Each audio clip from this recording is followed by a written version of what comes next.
be linking online. I also want to recognize Advocate Kaleka, the Deputy Public Protector, who is here with us. I also want to recognize our colleagues from the Ghana Human Rights Commission, who will be joining us physically later today. They just flew in from Ghana this morning. That will be Mr. Stephen Azantilo and Mary Nate. They'll be joining us in about 10 minutes or so. I also want to recognize everybody else in the program, but more in particular, some of our whistleblowers who are here today will also be taking part in the panel discussion around 11:30. Unfortunately, our chairperson also has a cold, so he'll not be able to give the opening address.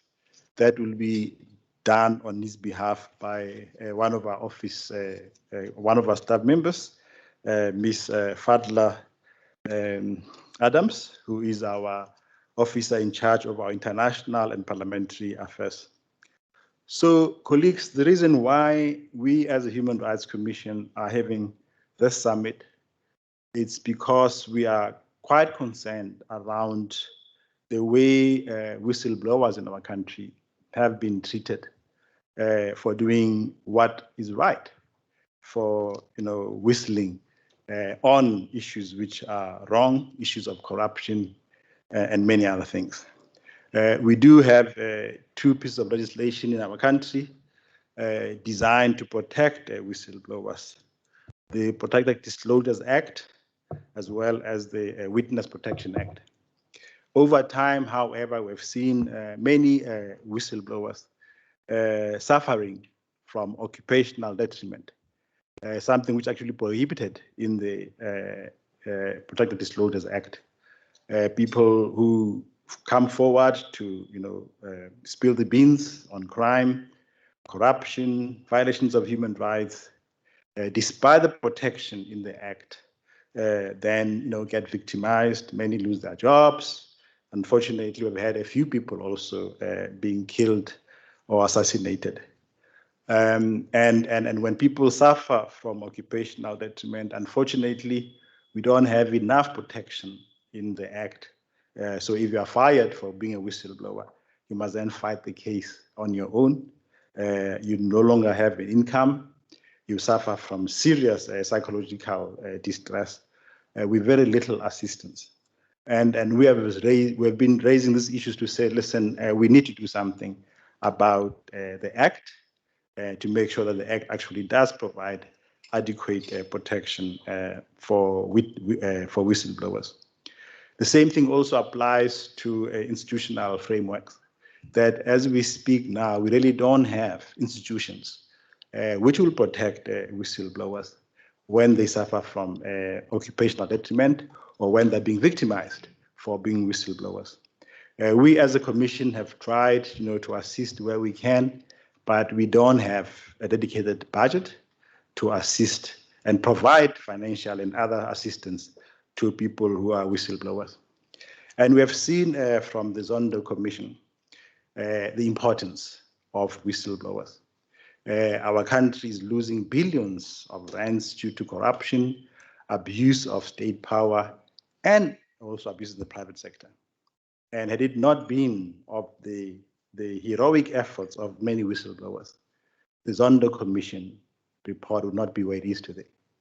And we do need to basically appreciate and honor our whistleblowers, but also create an environment where it will be conducive, where we'll create a conducive environment for whistleblowers to come forward. Because the issues of corruption, issues of human rights violations threaten our constitutional democracy. They undermine human rights, they undermine our economy. And whistleblowers play a very important role in this regard. And they should therefore not be victimized, but they should be treated as our major fighters for democracy, our major defenders for democracy.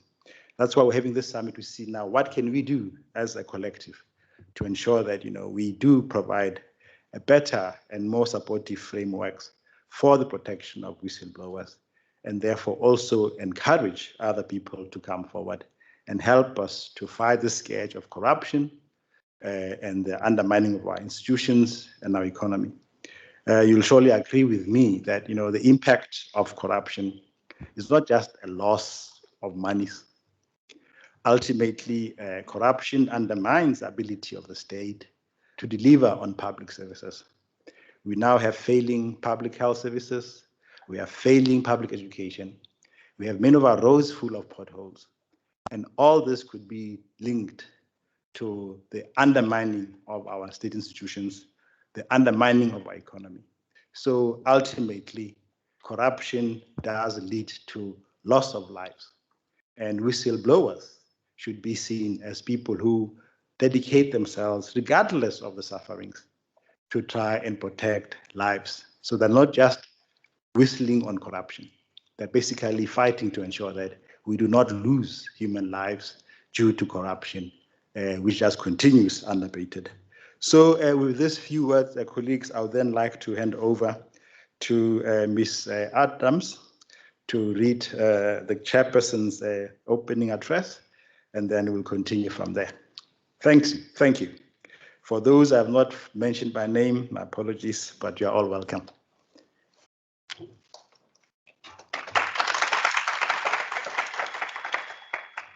Thank you, CEO. Good morning, everyone in attendance, and of course, virtually as well. It's always quite strange to step in for someone, especially in this instance, our chairperson. So I hope I do the honor of presenting him well in this instance. He is unfortunately ill and extends his apologies for being unable to attend both physically and virtually. But that said, I will present on his behalf.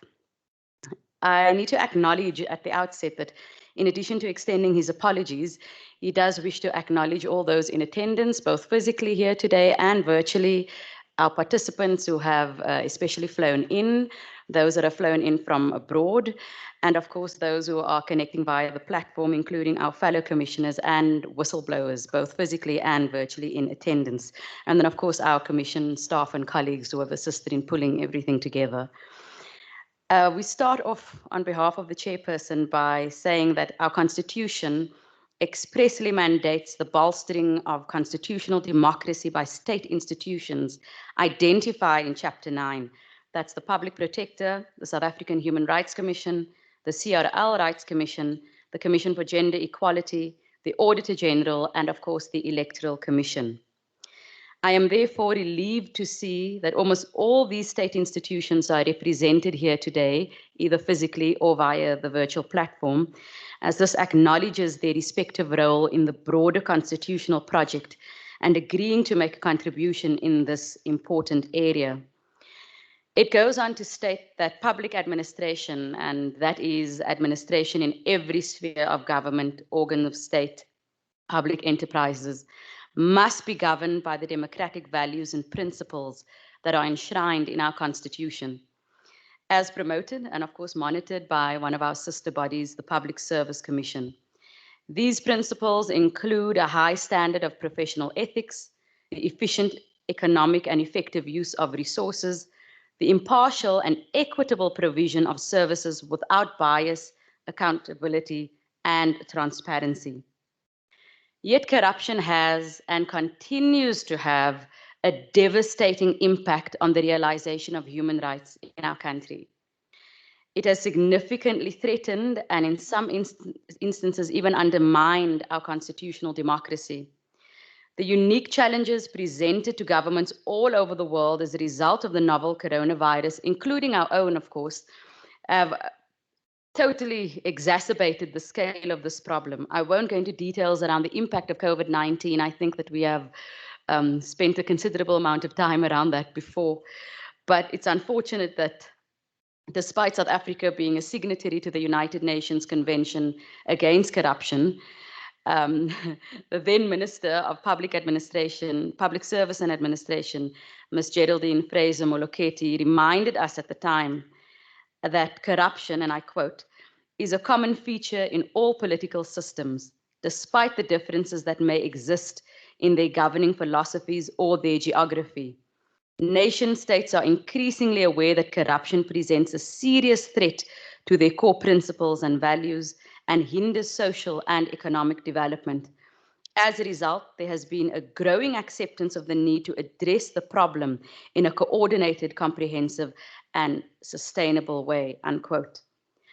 We're also reminded that Kofi Annan, the former Secretary General of the United Nations, acknowledged nearly 2 decades ago that, and again I quote, corruption hurts the poor disproportionately by diverting funds intended for development, undermining a government's ability to provide basic services, feeding inequality and injustice, and discouraging foreign investment and aid.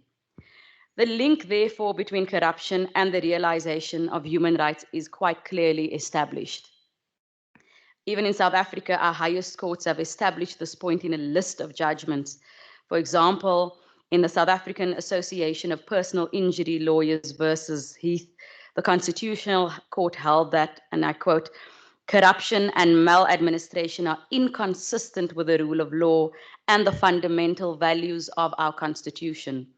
They undermine the constitutional commitment to human dignity, the achievement of equality, and the advancement of human rights and freedoms, unquote. How then should we, as a nation, as organs of state, as constitutional watchdogs, as civil society organizations, or even the private sector, respond to this significant threat to our constitutional order? Transparency, open governance and contracting processes, professional accountability systems, and the implementation of blockchain technology, which is relatively new to many, are just a few of the myriad of recommendations that have been proffered as useful tools in combating corruption. Another anti-corruption measure that has proved successful in various instances, though one that has often come at a great cost, is the act of individuals blowing the whistle on corruption, observed both within the organization or institutions, and of course speaking out when they see injustice occurring. The South African Human Rights Commission is a constitutionally mandated body established to create, or rather to promote, respect for human rights, to promote the protection, development, and attainment of human rights, and to monitor and assess the observance of human rights in the Republic. In our efforts to enhance good governance and ethical leadership, both of which are crucial ingredients in strengthening our constitutional democracy, the Commission has included in one of its key strategic objectives corruption, good governance, and human rights. So that's been identified as one of our focal areas in the Commission. And this is in order to give a better, or rather to give better effect to our overall constitutional mandate. And it is under this strategic objective that the plan to find better, more effective ways of protecting whistleblowers, whose efforts, other than laws, policies, and institutions, are crucial in the fight against corruption. The Judicial Commission of Inquiry into the allegations of state capture, corruption, and fraud in the public sector, including organs of state, more commonly known, of course, as the Zondo Commission, has highlighted the role of whistleblowers as an effective anti-corruption measure. In the words of Justice Zondo, and I quote, whistleblowers like Ms. Stimple, who we are very happy to have in attendance today, whistleblowers like Ms. Stimple are the final defense against corruption and state capture taking hold in state-owned enterprises. Without people like her, who are willing to resist the pressures being applied on them to bend the rules, the chances that these illegal activities at state-owned enterprises will be exposed reduces considerably, unquote. However, the Commission remains concerned about the many challenges and the threats that whistleblowers will invariably face. The execution-style murder of Ms. Barbita Deokaran, the Gauteng Department of Health's Chief Director of Financial Accounting, serves as an all too sobering reminder of this. We are told that she was a witness in the Special Investigating Unit's investigation into corruption involving personal protective equipment, PPE, deals worth 332 million rand in her department.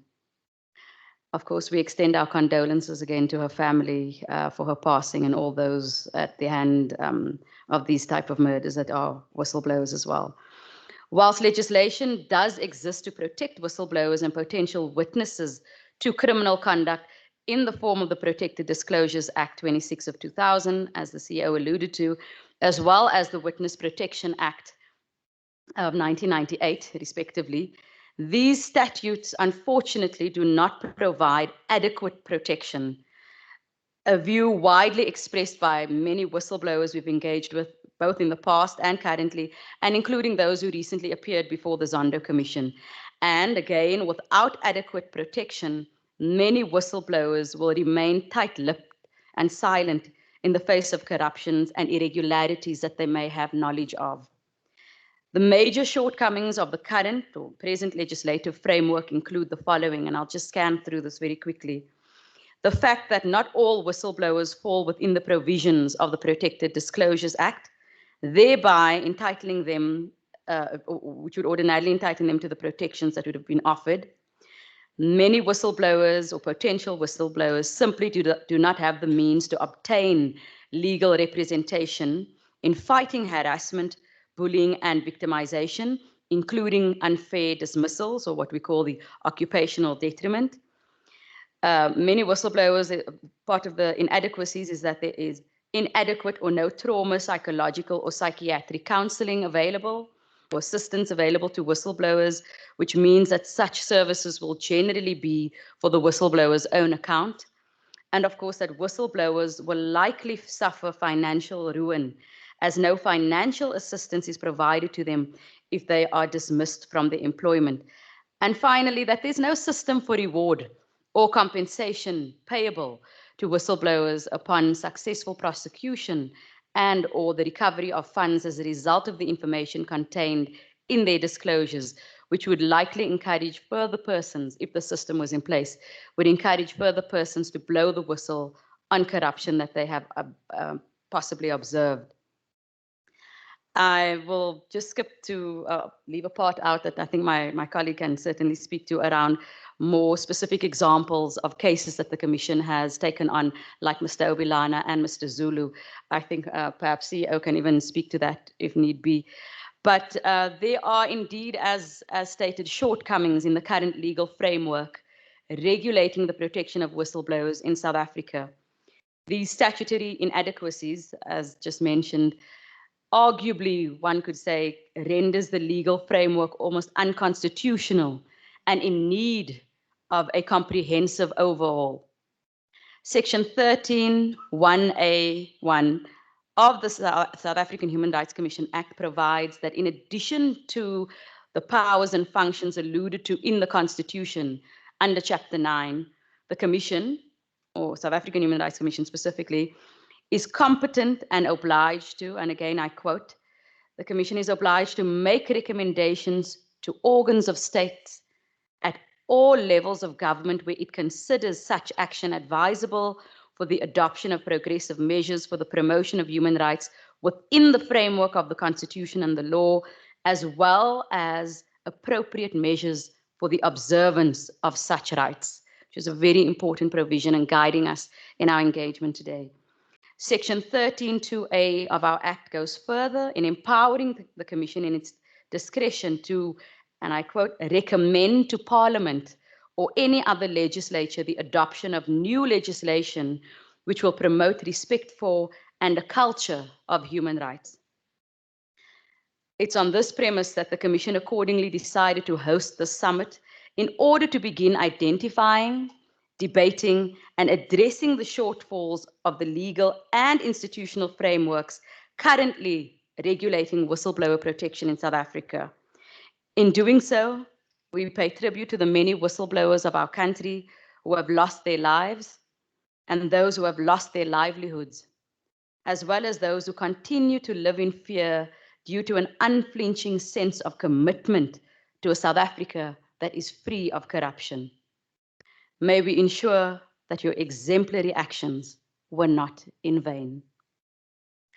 On that note, on behalf of the Chairperson, I wish you all a fruitful engagement, and I hope that this is the start of a bigger process of law reform and change and a better life for all, especially our whistleblowers, as we move towards a corrupt-free South Africa.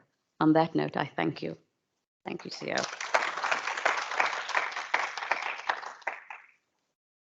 Thank you, Fadla, and thanks to our chairperson for those insightful reflections on what needs to be done.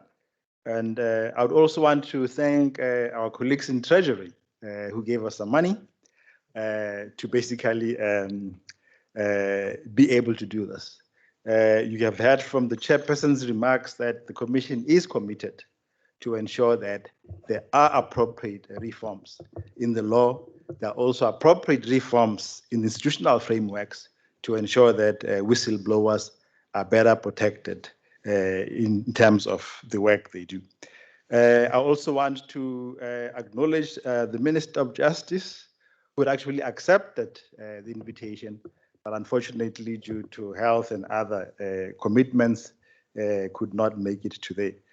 We have been speaking to them, and we are working with them because ultimately they are the ones who will have to see through the amendments, but also be the line department which is responsible for this act in whatever forms it will take place. And again, I want to thank everybody for taking the time to being here, as well as many colleagues who are watching or participating remotely, both commissioners as well as many of the colleagues in the Human Rights Commission. We'll then move to panel number 1. I don't know, Fadla, whether Richard Cullen is here and Professor Rita. Okay, we're told Professor Rita is on the way. Is she here? She's here. It's on the way. From the airport. Okay. What we can then do then, in any case, we'll start then with our colleague and friend, the Deputy Public Protector, Advocate Kaleka. We were supposed to have a panel discussion here, but unfortunately, we don't have a camera here. What do you call it? The monitor. So colleagues who are sitting here will not be able to see behind them. So I guess we will talk from here, and then we'll see how then we can carry on the discussions. So Advocate Kaleka, you have the floor. She's our young Deputy Public Protector and doing sterling work in the Public Protector. And colleagues, we need to acknowledge the role of the Public Protector. Of course, there have been many issues around them, but we do need to acknowledge that the Zondo Commission is a product of the recommendations or the findings of the Public Protector on state capture. And I hope, regardless of many things, we'll always remember them for this very important contribution in the fight against corruption and good governance. Advocate, you have the floor. Can come here. Oh, yeah.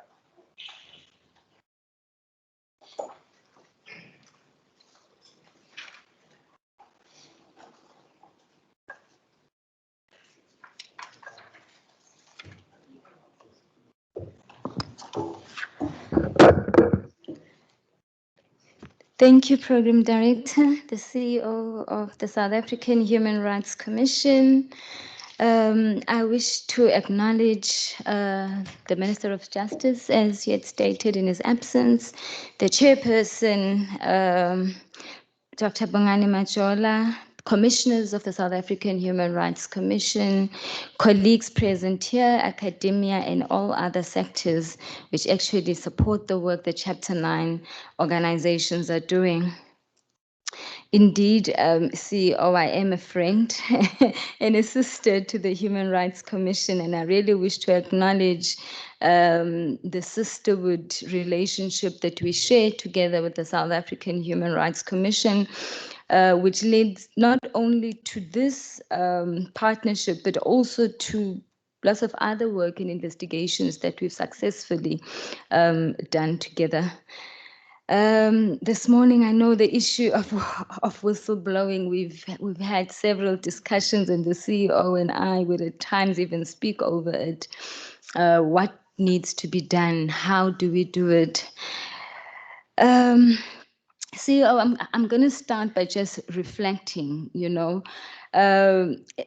because the whistleblower really should be one of the most effective weapons that we have and should be using as a country. And I'm going to reflect later on whether can we successfully say or conclude that it is an effective weapon.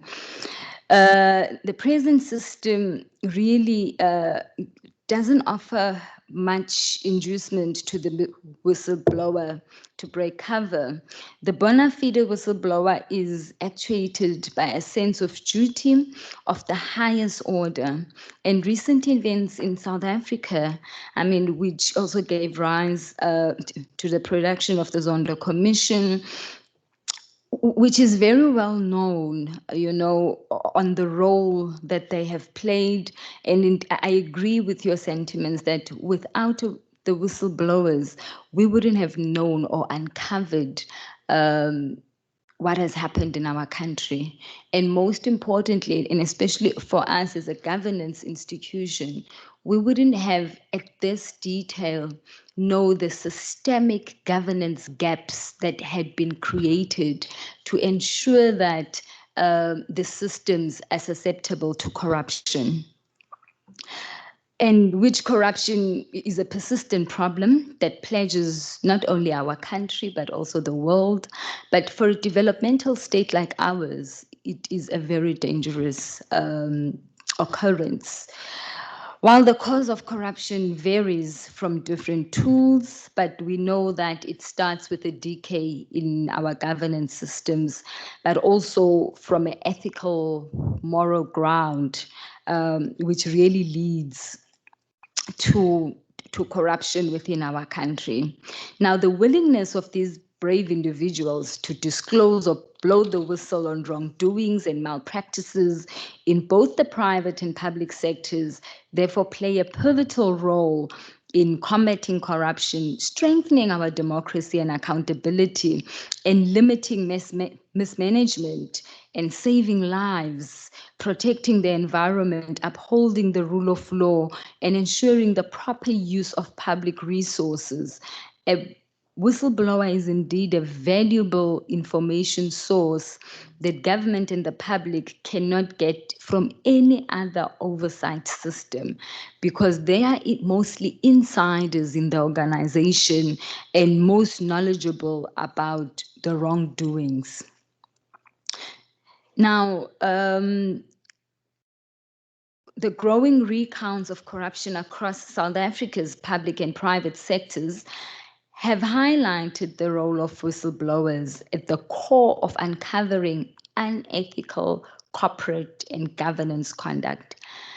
The Judicial Commission of Inquiry into the allegations of state capture, which is, of course, as a result of the remedial actions of the public protector.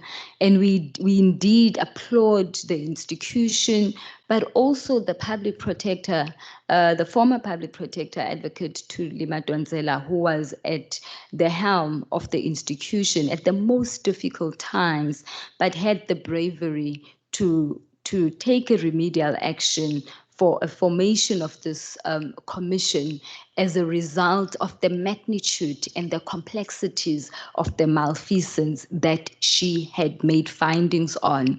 But further on corruption and fraud within the public sector, including organs of state, are also known to public in the media. As the Zondo Commission has emphasized, now we've had about 3 phases of reports that have come out. And in the report, there's also reflection on the role that the whistleblowers have played in exposing the systemic corruption that have been unearthed in the proceedings. Yet, these sacrifices by whistleblowers come in many instances at a huge personal cost. Notable examples, Program Director, include Paul Theron, the prison doctor who exposed poor health conditions at Paulsmoor Prison in the Western Cape. Dr. Theron was suspended after he made the disclosures to Parliament. He battled to get his case heard in the whistleblowing process, but he finally ended up in the Labour Court. He was never reinstated. There's also the famous case of Mike Chitsonga, a civil servant who made serious allegations to the media about a former Minister of Justice and Constitutional Development. He too was immediately suspended and subjected to a disciplinary inquiry. The matter took many years to be resolved, ending up in the Labour Appeal Court. The tragic assassinations of whistleblowers like Jimmy Muhlala, James Ngambule, and many more recently, Barbita, Deokaran from the PPE exposures, show that it is at stake for both whistleblowers and society.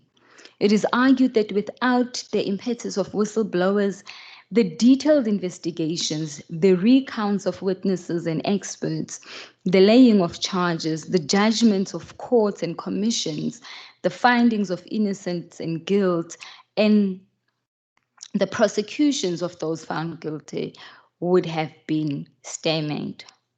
Now, reflecting on the institutional framework for the recognition and protection of whistleblowers, and which starts from an international level and which has influenced the direction which we have taken as a country. Even internationally, it has been recognized that whistleblowing is central to the constitutional principles.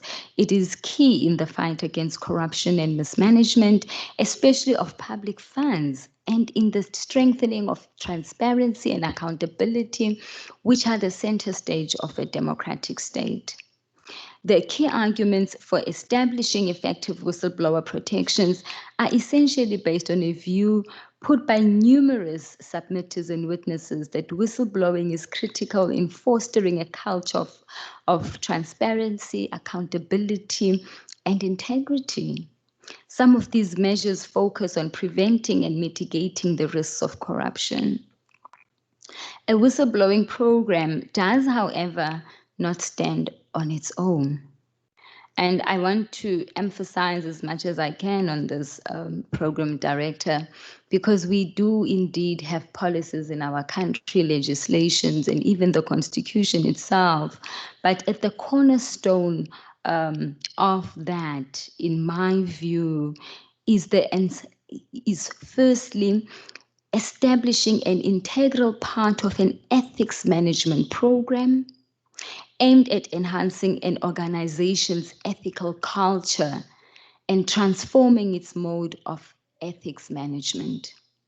This program is embedded in the organization's governance of ethics framework. And for me, without that, and in most instances, an ethical embedment of a person entrusted with executing a public service is reliant on their own human values and principles, and it is embedded on their own conscience and consciousness as an individual. In my view, there are also three dimensions to this human elements, and it's part of the community values, also the political leadership and the political climate that is created and which forms part of a central stage to this. Now, whistleblowing is key to the fight against corruption and mismanagement, especially of public funds, and which our country does not have much remaining as a result of corruption. Looking at the policy and legal framework for the protection of whistleblowers, the OECD in 1998 recommended on improving ethical conduct in the public service, including principles of managing ethics in the public service. 2003, the OECD recommended the guidelines for managing conflict of interest in the public service, which we've incorporated, into our policy dimension as a country, but whether that is being implemented leaves much to be desired. In addition, whistleblower protection requirements have been introduced in the United Nations Convention Against Corruption, the Council of Europe Civil and Criminal Law Conventions on Corruption, the Inter-American Convention Against Corruption, and the African Union Convention on Preventing and Combating Corruption. In 2010, the importance of whistleblower protection was reaffirmed at global level when the G20, which we are a part of, Anti-Corruption Working Group, recommended that G20 leaders support the guiding principle of whistleblower protection legislation prepared by the Organization for Economic Cooperation and Development, which is the OECD, as a reference for enacting and reviewing as necessary whistleblower protection rules by the end of 2012. Now it is then by the end of 2012 and we are in 2022, 10 years later as a country. And we still have the gaps that I shall reflect on later on. From a national policy framework on how we've incorporated the international frameworks which we are a part of is through the National Development Plan of 2030, where there is a highlight of the fight of against corruption, which the public protector is at the center stage at, and the NDP, which aims to alleviate, amongst others, poverty and reduce inequality. And the reason why it has reflected as corruption, because the more corruption we have, the less we are able to sustain and fight in fighting mechanisms against social ills in our society, which are mostly brewed by poverty and inequalities in our society. And also the National Anti-Corruption Strategy, which was said that we should have an agency by 2020 to 2023, to 2030 rather, and this was approved by Cabinet, but we are still battling with the formation thereof. Program Director. It is also at the last moment when they realized that the Chapter 9 institutions were actually not included as part of this working group. And in my view, a government which is serious about fighting corruption, how do you then exclude those institutions which are mandated not just by a legislation but by the Constitution to be an oversight and to be vanguards of our democracy? At the center stage of that program director, I want to argue that the willingness or the will in fighting corruption is really the cornerstone on whether do we achieve what is enshrined in the legislation. No matter how much we would improve the legislation, but if there's a lack of a will, we would still have the challenges that we are facing. And I just want to reflect on the strategy that comprises of 6 critical interlinked pillars in directing citizens towards a corruption-free society. And as we reflect today on how far we are with these, that is to promote and encourage active citizenry, whistleblowing, integrity and transparency in all spheres of society. Advance the professionalization of employees to optimize their contribution to create corruption-free workplaces. Now, this is one of the pillars that has been mentioned in one of the Zondo reports. Now, the anti-corruption strategy contains it. And if there was a will, did we really have to wait for a Zondo commission to re-emphasize this when it is already in the anti-corruption strategy? Enhance governance, oversight and accountability in organizations in all sectors.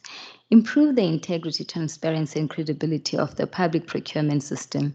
This is also another center pillar, and it is again mentioned in the Zondo Commission's report. Was there a need for us to really get to that when it is part of the pillars of the anti-corruption strategy. Strengthening the resourcing, coordination, transnational cooperation, performance, accountability, and independence of dedicated anti-corruption agencies. We debate this all the time as FISDs on whether at the current form are we really intended to be independent. Protect vulnerable sectors that are most prone to corruption and unethical practices with effective risk management. We've again seen in the reports of the Zondo Commission on how risk management has just not been part of governance. Now, I'm just going to reflect on the instruments available in our country and the legal framework. The Prevention and Combating of Corruption Activities Act, which according to Section 34, Subsection 1 of the Act, any person who holds a position of authority as defined in Subsection 4 of the Act, who knows or ought to reasonably have known or suspected that any other person has committed an offense in terms of Section 3, 6, 20, and 21 of the Act, which is mainly theft, fraud, forgery, uttering, involving an amount of over 100,000, must report such knowledge or suspicion, and that failure by that person to act results in corruption on their part. So POCA actually enforces of people in positions of authority to be whistleblowers themselves, or if there's been whistleblowing reported to them, they should act. The National Environmental Management Act also has that those requirements. Section 31 of the Act provides that no person can be civilly or criminally liable if that person in good faith reasonably believed at the time of making a disclosure that it is revealed evidence of an environmental risks. The Protection of Harassment Act, the Witness Protection Act, and some of these acts I'm not going to emphasize on, Program Director. And, there's a matter that we did as the Public Protector on the Witness Protection Act, and on the Act itself, there is gaps, worse off on the governance of the Act. This Act, its office originally belongs to the Department of Justice, but it is administered by the NPA. But also this Act, it's an afterthought. It's after somebody has become a witness. But also the stringence to it is that it has serious socio-economic disadvantages against the witness, totally removes them from society, their well-being and so forth. And hence, Program Director, most of the witnesses, they find it very difficult to adhere to the provisions of the Witness Protection Act. And if we are really serious on the enforcement of this act, that really has to be looked into. The Promotion of Access to Information Act, the Companies Act, which makes it obligatory on those with fiduciary duties to disclose any malfeasance and maladministration. And also, this act also enforces the Protected Disclosures Act, which I'm going to refer to hereunder. The Protected Disclosures Act creates a culture which is meant to facilitate the disclosure of information by employees relating to criminal and other irregular conduct in the workplace in a reasonable manner by providing comprehensive statutory guidelines for the disclosure of such information and protection against any reprisals as a result of such disclosures. And I think it's self-explanatory on who is protected, or rather, should I say, who is supposed to be protected. And in my view, Program Director, it does outline the procedures, but I'll reflect later on why we are having the challenges that we are having. I want to reflect on the case of Khatebe and another versus Masov, the Premier of the Free State Province, and others, the Labour Court indicated that a disclosure had to be in the form of facts, and that speculation, opinions, and questioning the decisions and processes of the employer do not amount to facts for that purpose. The court held that for a disclosure to be protected by the PDA, the employee or the applicant must show that the disclosure exhibits all of the following elements, and if one of them is absent, it is not a protected disclosure in terms of the PDA. There must be a disclosure of information. It must be information regarding any conduct of an employer or an employee of the employer. It must be made by an employee or a shop steward. The employee must have reason to believe that the information concerned shows or intends to show one or more of the improprieties listed under the definition of disclosure. In terms of the PDA, employees who make disclosure in terms of the PDA are required to do so in good faith. And this is a critical element because I'm certain they wanted to safeguard, we have received those kind of cases which, upon employees themselves having conducted a misconduct, they then thereafter want to make a protected disclosure.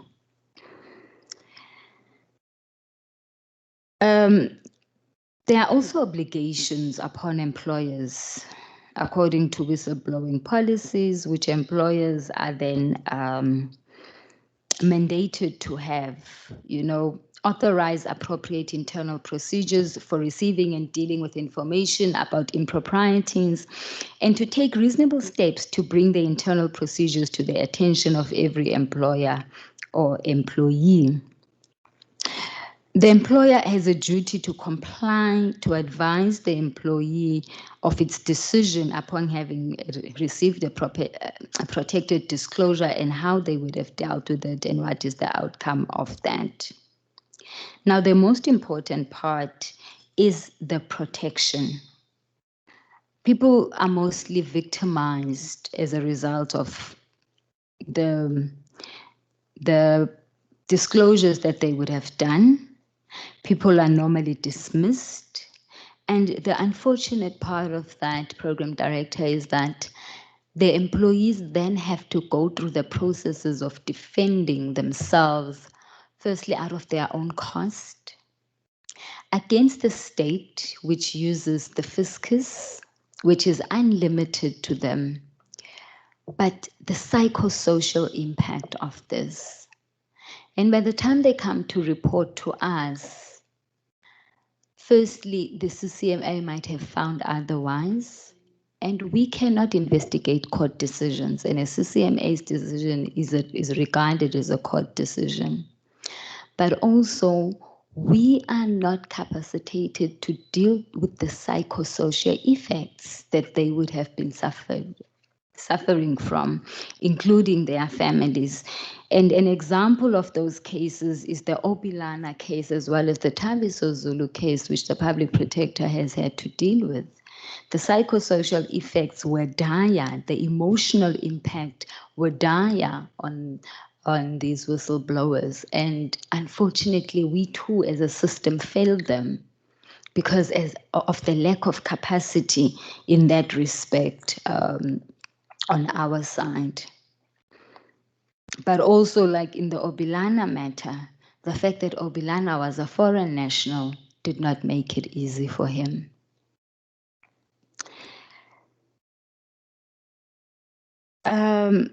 I just want to make a reflection, Program Director, on the type of cases that we have dealt with as a result of our mandate as the Office of the Public Protector, which we are also mandated to administer the Protected Disclosures Act and also deal with any other malfeasance within the state. We've had the report of in 2019-2020, Mr. Seero by the city of Motlasana, resulting in an unfair suspension of the whistleblower. And the public protector made findings in this instance that he was unfairly suspended as a result of the protected disclosure, and issued a remedial action which directed the municipal manager to ensure that Mr. Sierrebo was reinstated to his position. He was a chief audit executive, and had to ensure that the complainant then received therapeutic support for the emotional suffering, as I've earlier stated, how dire that this becomes on the whistleblowers. And we also did an investigation in terms of the Public Disclosures Act, victimization of an employee in one of the SOEs. The public protector found that the SOE improperly handled the protected disclosure. So this is also another factor. And what we also pick up is that the improper handling is not because of not being aware of the procedures, but is because of protecting themselves, that the people in the position of authority do. And there was also a remedial action directed at this. And there was another one by a senior administration officer employed by a municipality who was also suspended and dismissed as a result of a protected disclosure. There was also the matter of the Umzimkhulu Memorial Hall, which resulted in deaths in this small town. Even in this, the public protector directed that the issues of corruption be dealt with, but they were also referred to the Hawks to investigate the corruption, but did find malfeasance. So it's just an example of, I think, about 10 of the matters that we've dealt with since 2015. But in all these matters, we see a culmination that indeed there is wrongdoing that is found, and there is a bona fide act from the part of the whistleblowers. I just want to quickly go through the gaps and challenges. I've already referred to the Obilana and the Tabiso Zulu matter. But in terms of the legislative framework, South Africa presents itself with a multiple oversight and enforcement authorities, and which mainly embodies around the whistleblower protection, exposing and encouraging the reporting of organizational wrongdoing through whistleblowers and the protection of whistleblowers. However, there are gaps in these. How do we protect the resource set aside for the protection of whistleblowers, and also the authority which is mostly abused in the organization by those who are entrusted to ensure an effective whistleblowing system. According to the 2021 Corruption Watch studies, individuals are motivated to expose corruption and misconduct as part of their civic duty and social awareness in the fight against corruption. Yet correctly, as they analyze, whistleblowers will not be encouraged to report corruption and misconduct for the sake of reporting, as it is a moral or civil duty. They need to be assured of their sacrifice will contribute to curb corruption and crime in society by punishing and holding individuals who are corrupt to account, and to bring justice to a situation where there was wrongdoing or the person was wronged. Surveys have been conducted, and they have found that the level of trust and confidence in the institution plays a major role in the selection of the reporting avenue by whistleblowers. Yes, the determining factors should focus on the extent to which the institution concerned can be firstly effectively addressed to deal with the reported wrongdoing, and secondly, expectations that their disclosures would be treated confidentially and that they would be protected, and which we have seen from the cases which I've outlined from the public protector, that most of them were not protected, whether psychologically, whether financially. Currently, the responses, duties, and obligations by the oversight enforcement authorities listed in the PDA to receive disclosures are determined by their individual legislative and operational mandates, which includes Section 92 of the Constitution to strengthen and support constitutional democracy, which is a part of our mandate, which is to investigate, report on the misconduct, and to take remedial action. And a struggle which we both suffer from with the South African Human Rights Commission is the non-implementation of this remedial action or the recommendations by the Human Rights Commission, which for me is also a resistance in fighting corruption. And worse off on our part, the litigation which we are being subjected to by the state as a result of these, because each one wants to protect the other, but also we've got no legislation at the moment that places because everybody wants to be governed by legislation, but that places an ethical obligation upon those in positions of authority to take action.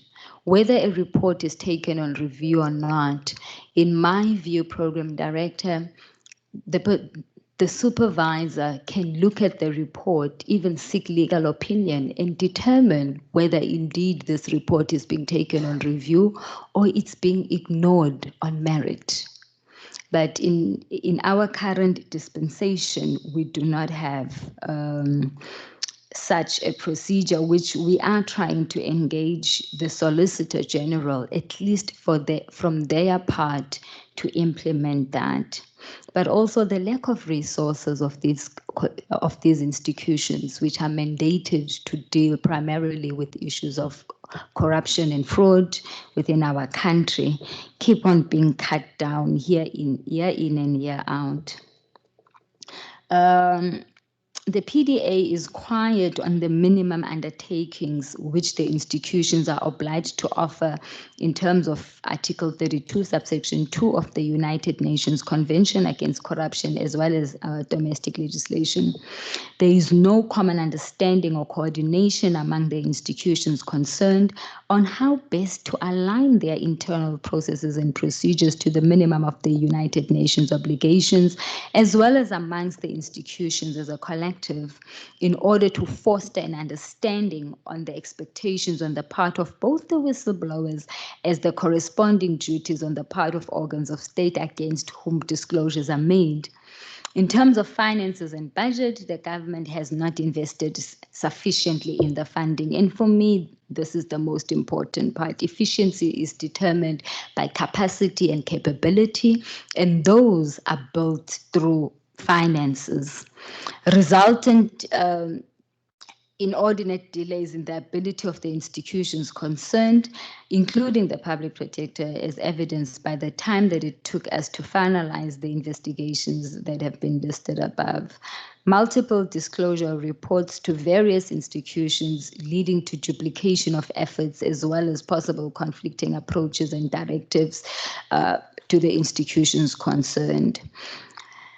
We appreciate the strong drive amongst civil society and seemingly on the part of some of policymakers to improve the whistleblowing in South Africa and ensuring legislative reforms and an agency dedicated to supporting whistleblowers that which there's a call that it should be established to create an independent whistleblower regulatory authority, adopting strict and obligatory timeframes.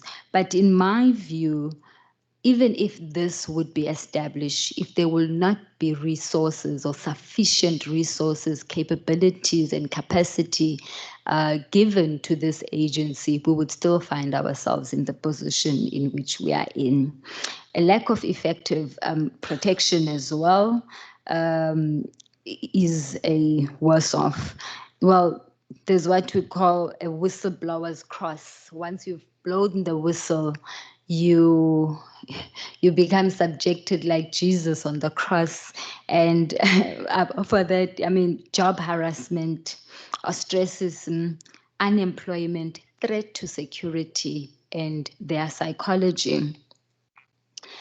I want to conclude, Program Director, by stating that while I agree with the notion of establishing a single whistleblowing protection agencies, there are several multilateral factors that government is going to have to consider, but also having to consult with the Chapter 9 institutions which have been seized with these matters and find out what have been the challenges that have been faced by these institutions, and actually build a single agency which is not necessarily embedded on a lot of red tapes, because dealing with a whistleblower requires speedy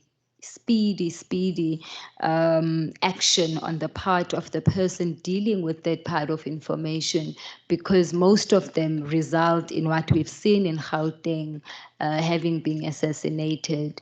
But also we want to save people from the psychosocial effects that they suffer, but mostly the financial effects that they suffer, which even lead in some of them losing their families. I thank you.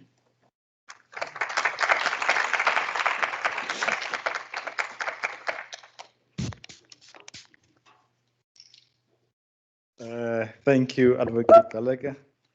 I was getting WhatsApp to say, please round up, but I told myself, well, I'll ignore those. We'll make time from tea and discussions. I do want to acknowledge our colleagues from Ghana. They've just come in now. We also want to acknowledge Professor Rita Ozimena, who's come in now. Sorry for massacring your name.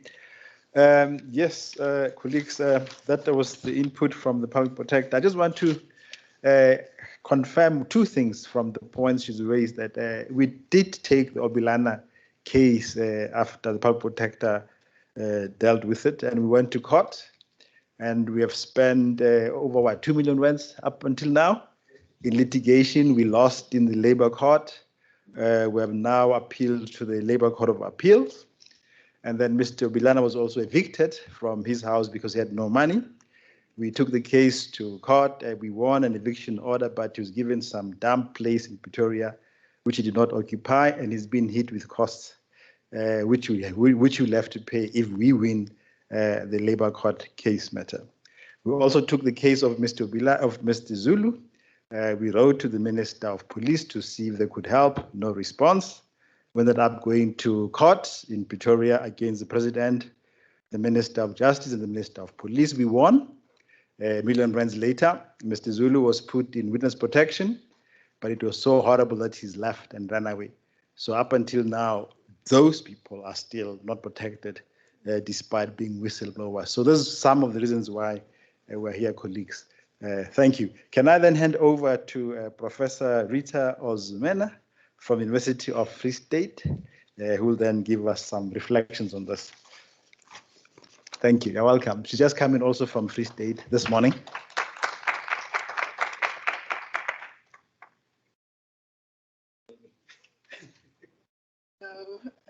Thank you, Program Director. I think you're very kind to address me as Professor. Please let me do a little bit of backtaking. I'm not yet a professor. I'll stick with the title of doctor, if that pleases you. Good morning, everyone, and thank you to the South African Human Rights Commission for organizing this very important summit for us to discuss issues that are very important to us. And I will be reflecting on the current national legislation and the institutional frameworks. I think I will thank the Deputy Director from the Office of the Public Director. She has done a good job in highlighting some of the pieces of legislation that we have and the things that they have been able to do. But I think I'll approach mine from the point of looking at the gaps, most especially. But I want us to take something out of the summit. And my first words will be that whistleblowers are key to combating corruption in South Africa and very much around the globe. And there is a close correlation between corruption, whistleblowing, and human rights. And at this interface, there is one missing gap. And that gap is to acknowledge corruption as a violation of human rights. And until we do that, then perhaps we'll sit with the problem that we've been having. And it is from that standpoint, coming from the Free State Center for Human Rights, that will be my angle, because that is where we must work with. And we've been working with the South African Human Rights Commission on issues of human rights. And that is why I'm here to say that we need to acknowledge whistleblowing as an important and a vital tool against corruption. But we also need to acknowledge that corruption is a violation of human rights. And we know this from the allegations that were tabled at the Zondo Commission and the whistleblowers that were before the commission. They alerted the public to the height of the issues regarding to corruption in the country. And so by exposing corruption, the whistleblowers actually assisted the country in trying to sustain democratic values of equality and freedom, human dignity as we have as our foundational values. And so we know that there is the piece of legislation protecting whistleblowers. South Africa actually competes favorably with most countries in the West, like United States of America, United Kingdom, and Japan. Those are people with very strong pieces of legislation protecting whistleblowers. So South Africa measures favorably with these countries. But with our Protected Disclosures Act and the amendment, we'll note that there are gaps and challenges. Those have been highlighted a little bit by the Deputy Public Protector. But I just want to look at the provisions in the Protected Disclosure Act. So you have Section 5, Section 6, Section 7, 8, and 9. Those sections provide for the protected disclosures, what they are, and to whom the protected disclosure should be made to. It's quite interesting to know that there's a number of areas that's covered in the Act in terms of criminal offense, failing to comply with legal obligation, miscarriage of justice, even where the environment is going to be damaged. So we can see that the PDA does have quite a number of areas that it's protected, but there are gaps. The gap stems from that it is limited mostly in the work environment. If you are not an employee or an employer, you run the risk. Before you do your whistleblowing, you must think twice. Where are you going to come from? So that is a major issue. Although the Amendment Act of the PDA seemed to have expanded on the specific areas that one may use as a whistleblower, we must note that the original, that is the PDA of 2000, seemed to have excluded the South African Human Rights Commission as an agency to be reported to in terms of whistleblowing. It's only in the amendment bill that that seemed to have been remedied. And we acknowledge that that oversight has been corrected a little bit, but perhaps it also points to the lack of an agency that should really be set out to deal with whistleblowing. But also further in the legislation, there is the Companies Act that protects whistleblowers. You have the Companies Act, you have the Labor Relations Act. Specific provisions of this act protect whistleblowers. But I want us to focus on the human rights aspect of the disclosures made by whistleblowers and how far they have been protected. We know that they are protected in terms of the work environment. Therefore, external persons wishing to whistleblow do not have that space. And so they are at risk of a number of things: harm, assassination, and even death. And we do know that a lot of people have lost their lives. The right to life is guaranteed in our Constitution. I don't think it will be worthwhile to have someone whistleblow and then lose their lives because they told something to someone. And that is that space that we are missing in the entire architecture of our whistleblowing protection. And so the confidentiality that is involved in whistleblowing is lost. Consider the life of Barbita Deokaran. Would she have died if she was anonymous? Would she have died if the confidentiality was kept secret? Would she have died if it is respected? That is a human right. Our Constitution protects the right to freedom of expression and the right to life.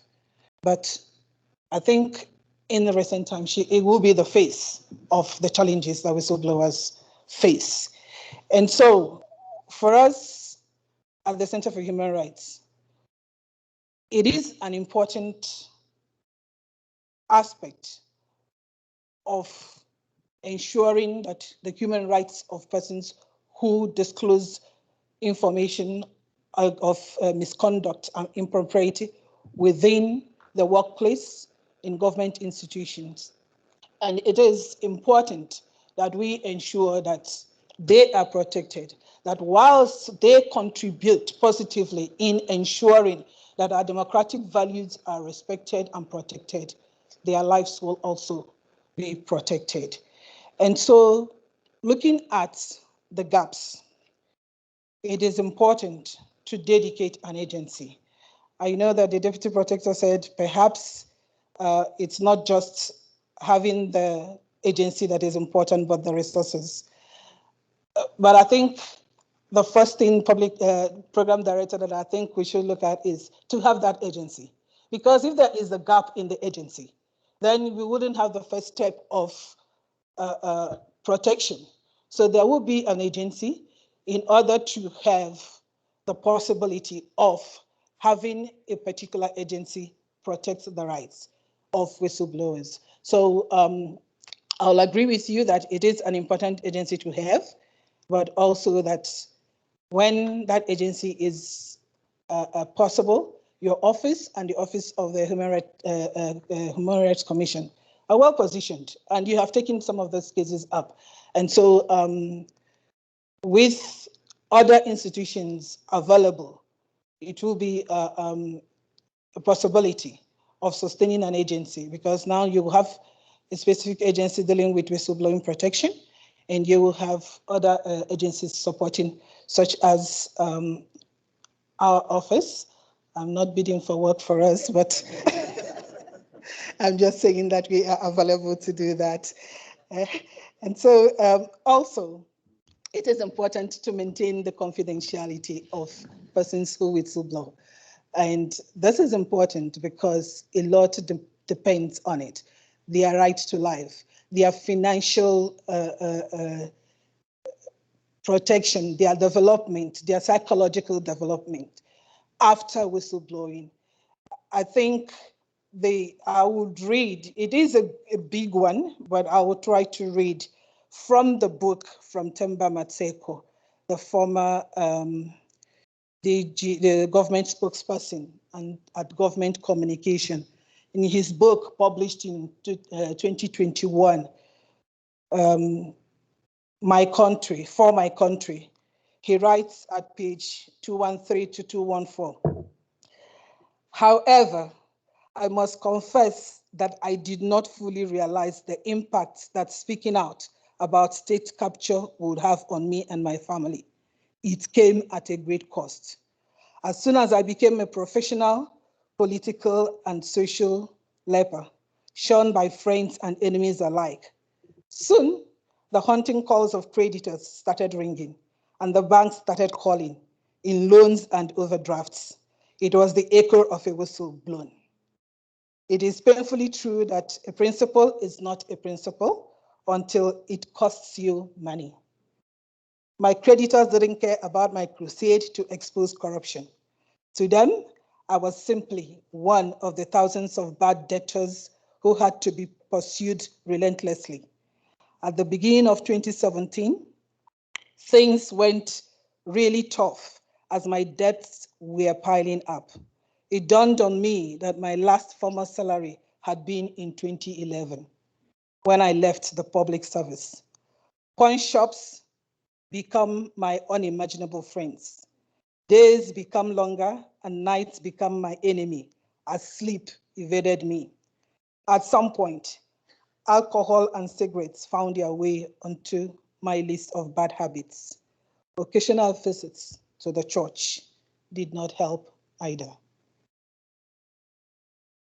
I read this many times, and if you were Temba Maseko, even if you were not, you can underline some very critical areas.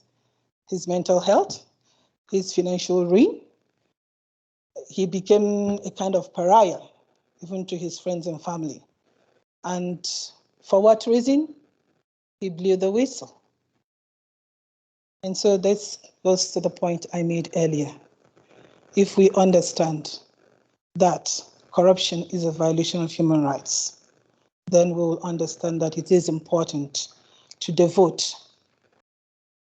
an agency that will cater for the protection of whistleblowers, that we will take the rights of individuals who blew the whistle or who will blow in the future seriously. And I know that Professor Galland, who will be speaking after me, I hope he is here. He already, like a lot of writers and persons, made mention of the gaps in our law. But it is important that we understand that the first step is being taken. The PDA is available for protection. But despite the gaps in the PDA, we need to acknowledge the importance of human rights in all of this as an interface between the corruption and the telling. Program Director, I think I'll make it very brief by concluding that this is an important summit, and I hope that we come away from it better resolved to ensure that we have all the arsenal within us as a country to push for the protection of our democratic values, because without that, then we are in for a very serious struggle. I know, unfortunately, I can't put that right now, but the case of Glenister points out to that direction, to the adverse impact of corruption. And so it is an important thing that we have the opportunity given to people, that they have that opportunity to tell their story. And it's not just a story, it's the story about conduct of impropriety. And so that they should be protected with every resources available to us in the country. We do not want a repeat of Barbita Deokaran or Mos Pakeye, that up till now, his murderers have not been convicted or found even. Or the case of Kolani Bani, who blew the whistle on Bloemwater in the Free State. They have not, their souls are still wandering, if I would like to put it that way, because their killers have not yet been found. And they didn't have to die, because they have the right to life. They have the right to express themselves. Thank you, Program Director.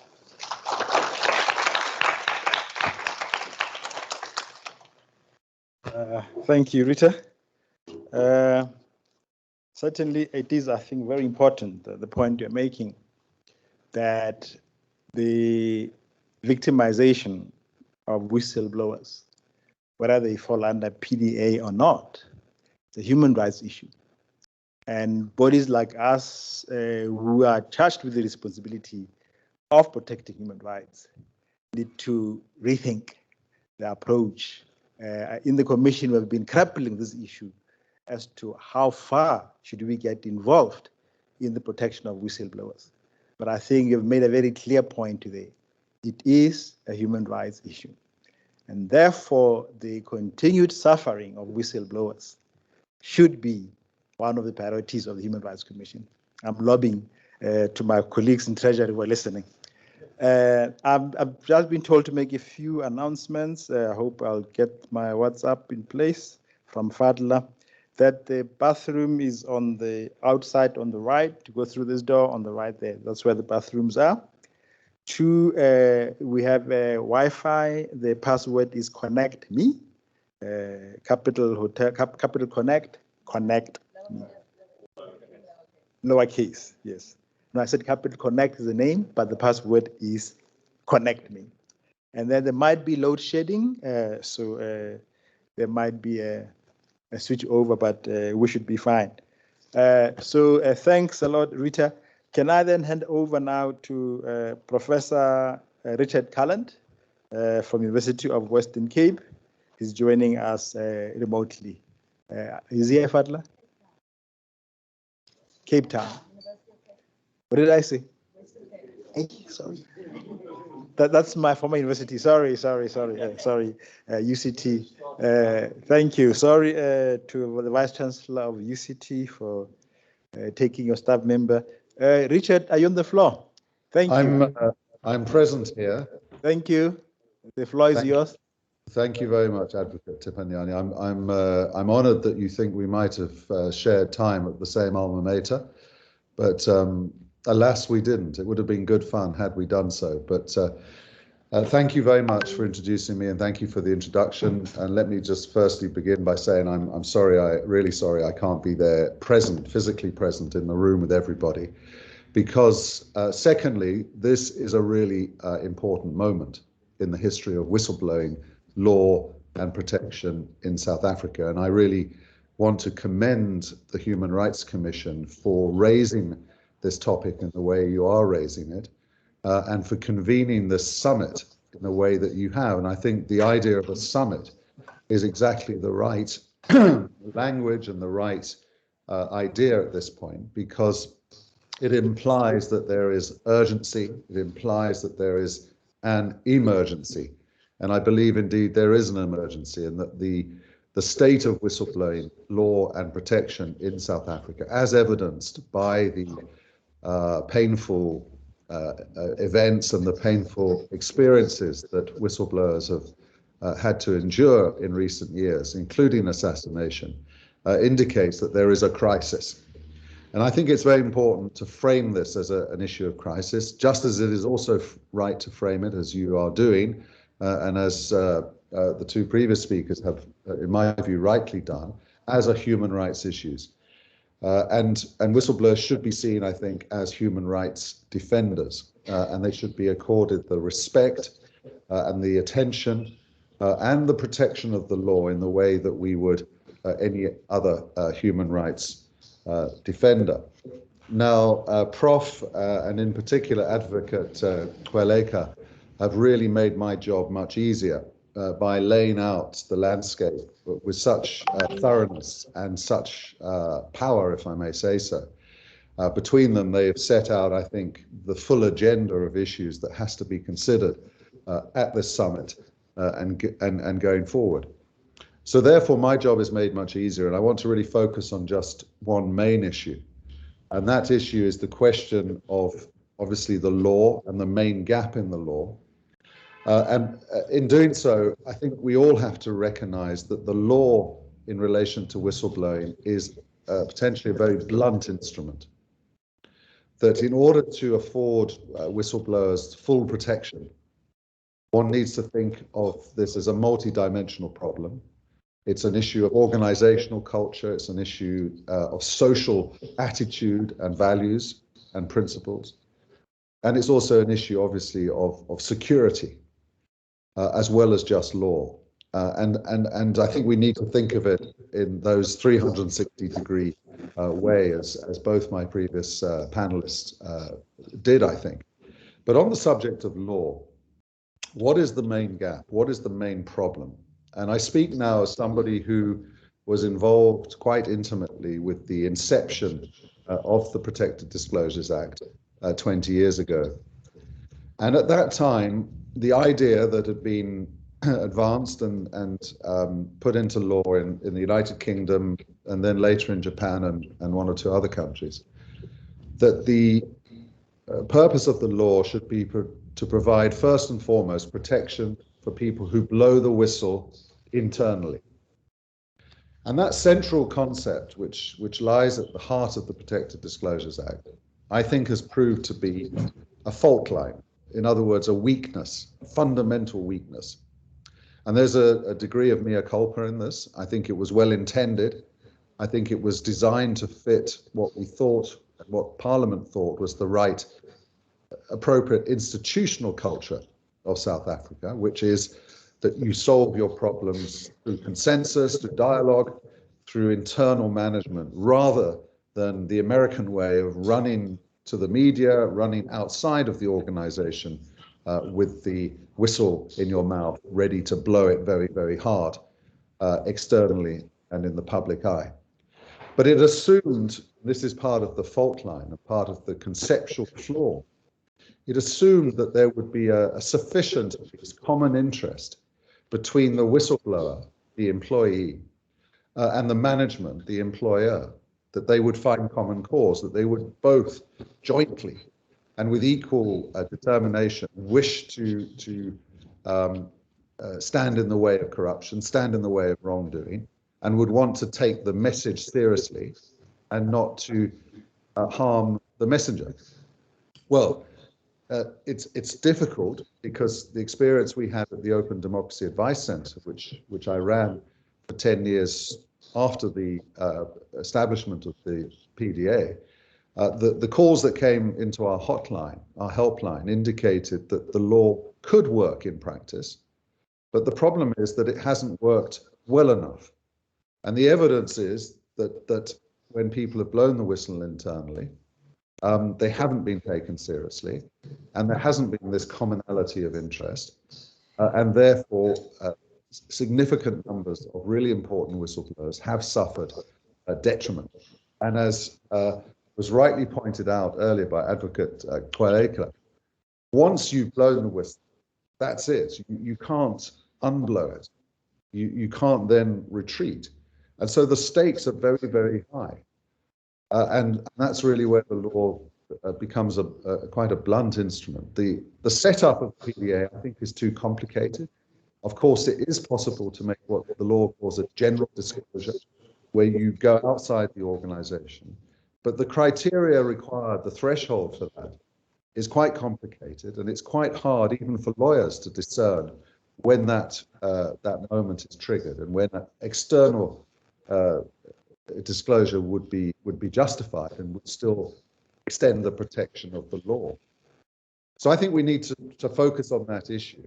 And as I said in my submission to the Zondo Commission late last year, when he called for more submissions on the question of whistleblowing protection, I said there were three main legal issues: the question of who can blow the whistle, the question of for what the person can blow the whistle, and then thirdly, the question of to whom the whistle can be blown. Well, the issues of who and for what, I think, are less important. They're important, but they're less important. And to some extent, they have been taken care of by the amendments to the PDA a few years ago.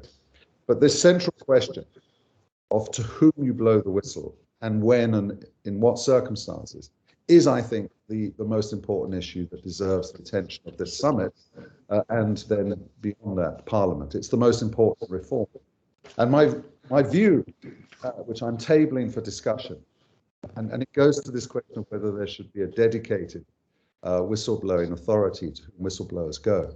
My recommendation, my view, is that whistleblowers be given the maximum opportunity. They should be given the widest range of choices and options as to who they blow the whistle to. Because we have to put ourselves in their shoes. We have to recognize that this is treacherous territory. Stakes are very high. And we ought to be able to give the whistleblower the maximum available range of opportunities to fit the circumstances to the facts of the particular issue. So in some cases, it might be appropriate to go to the police. It might be appropriate to go to a judicial office. It might be appropriate to go to the Human Rights Commission, or indeed the media. But I think it has to be for the whistleblower, ideally based on advice and supported by legal advice, to make that choice. And I think it might be a mistake to corral all whistleblowers into one particular destination, to one particular institution. And we know, unfortunately, the history, of course, of the last 10 years and the Zondo Commission is that institutions can be captured. So the danger is it not, that one would establish a whistleblowing specialist organization, and that itself might then become contaminated or captured in some way, and that might not, in fact, provide that safe destination for someone who wants to securely blow the whistle. So I think it deserves attention. It may be that there's a case for establishing a specialist body, but in my view, at this stage, and I remain to be convinced otherwise, it should not be the only place somebody should be able to blow the whistle. Lastly, alongside that, seems to me equally important is where the question of where somebody who's about to or is considering blowing the whistle gets independent legal advice. Most of the stories of whistleblowers that we've heard in recent years indicate that it's very difficult for whistleblowers to find that advice. Of course, they can go to a firm of attorneys, but they may not be able to afford fees. They may not trust the legal advice. They may be concerned about confidentiality. So the question of where a whistleblower goes to get that advice, I think, is really, really important. When the Open Democracy Advice Centre, ODAC, that I mentioned earlier existed, we were able to go provide that kind of independent, safe advice, but we no longer exist, alas. And so there is a gap now in the market. There's a gap there, I think, to be filled. Maybe the Human Rights Commission can partly fill it, but I do think that that is a parallel issue that deserves proper attention. And last of all, clearly a lot has happened internationally in the last 20 years. And so the model that South Africa adopted legally 20 years ago may no longer, as I've suggested, be fit for purpose. There are other options now on the table. There are new legal modalities and experiments that have been conducted, including the EU directive. And I'm glad there's a panel this afternoon that will be addressing the international comparative law position.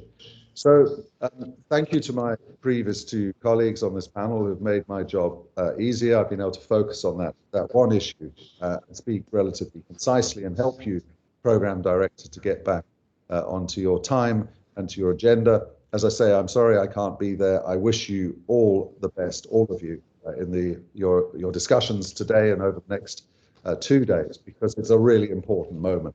And the future of whistleblowers, the security of whistleblowers, and their contribution to fighting corruption, to protecting constitutional rights and accountability, may well lie in your hands. And I'm sorry to put such pressure on you. It is a really important moment, and I'm very glad it's happening, and I'm grateful to have had the opportunity of making a few remarks at this point in the proceedings. Thank you very much indeed.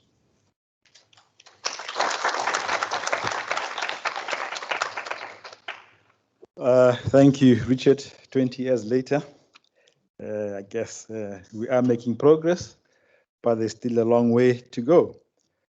So, ladies and gentlemen, we are now getting into a very short time for discussion until 11:15. This is just the beginning of the process. So we'll just take a few questions then, or comments, before we break for tea. And then after tea break, we'll be getting a panel discussion on whistleblowers themselves, who then share their own reflections on this. So there's still lots of time for discussions until we close at 3 o'clock today, around 3 o'clock today. So any burning questions, comments? John Clark? I hope the camera, I don't know whether the camera is going to turn, otherwise you'll have to come here then. Maybe you should come here then. Sorry, you'll have to do some walking. Kiba, does the camera move or it doesn't? Oh, okay. Okay. Yeah. Well, thank you. My name's John Clark. I'm a social worker in private practice. And for the last sort of year or more, I've been working to provide that psychosocial support to whistleblowers. And I have to tell you, it's been the most rewarding experience in my life. And I tell all my social work colleagues and I beg them to come and join me, and they all would love to do so. But the point I just simply want to make is, firstly, that it's not just protection, it's protection and support. Because the whistleblower doesn't sign up to become a whistleblower when they go to work. As a social worker, or as a journalist, or as a lawyer, we get prepared for what we're going to go through, and we're going to get retaliation. And I've got a slap suit against me for doing my job. But you've got pro bono lawyers, and I've got support, and I've got the media. So it's relatively, well, that's what I signed up for. Whistleblowers don't sign up for that. They go to work and they encounter wrongdoing. They don't know what they're going to do. They suddenly find themselves in an extraordinarily kind of twilight zone of not knowing what to do. And it's the importance of it is that early detection is so important. The earlier we nail the problem, the better. So I just wanted to make that point. I've got so many others I'd like to make, but I also want to just acknowledge Richard. He might feel a little bit distressed and concerned that ODAC folded. It hasn't, Richard, in the sense that when I found myself sucked into this sort of niche, I got hold of Alison Tilley and I looked up and I found this. And so in some ways, there is a recovery and a rebirth of what ODAC did.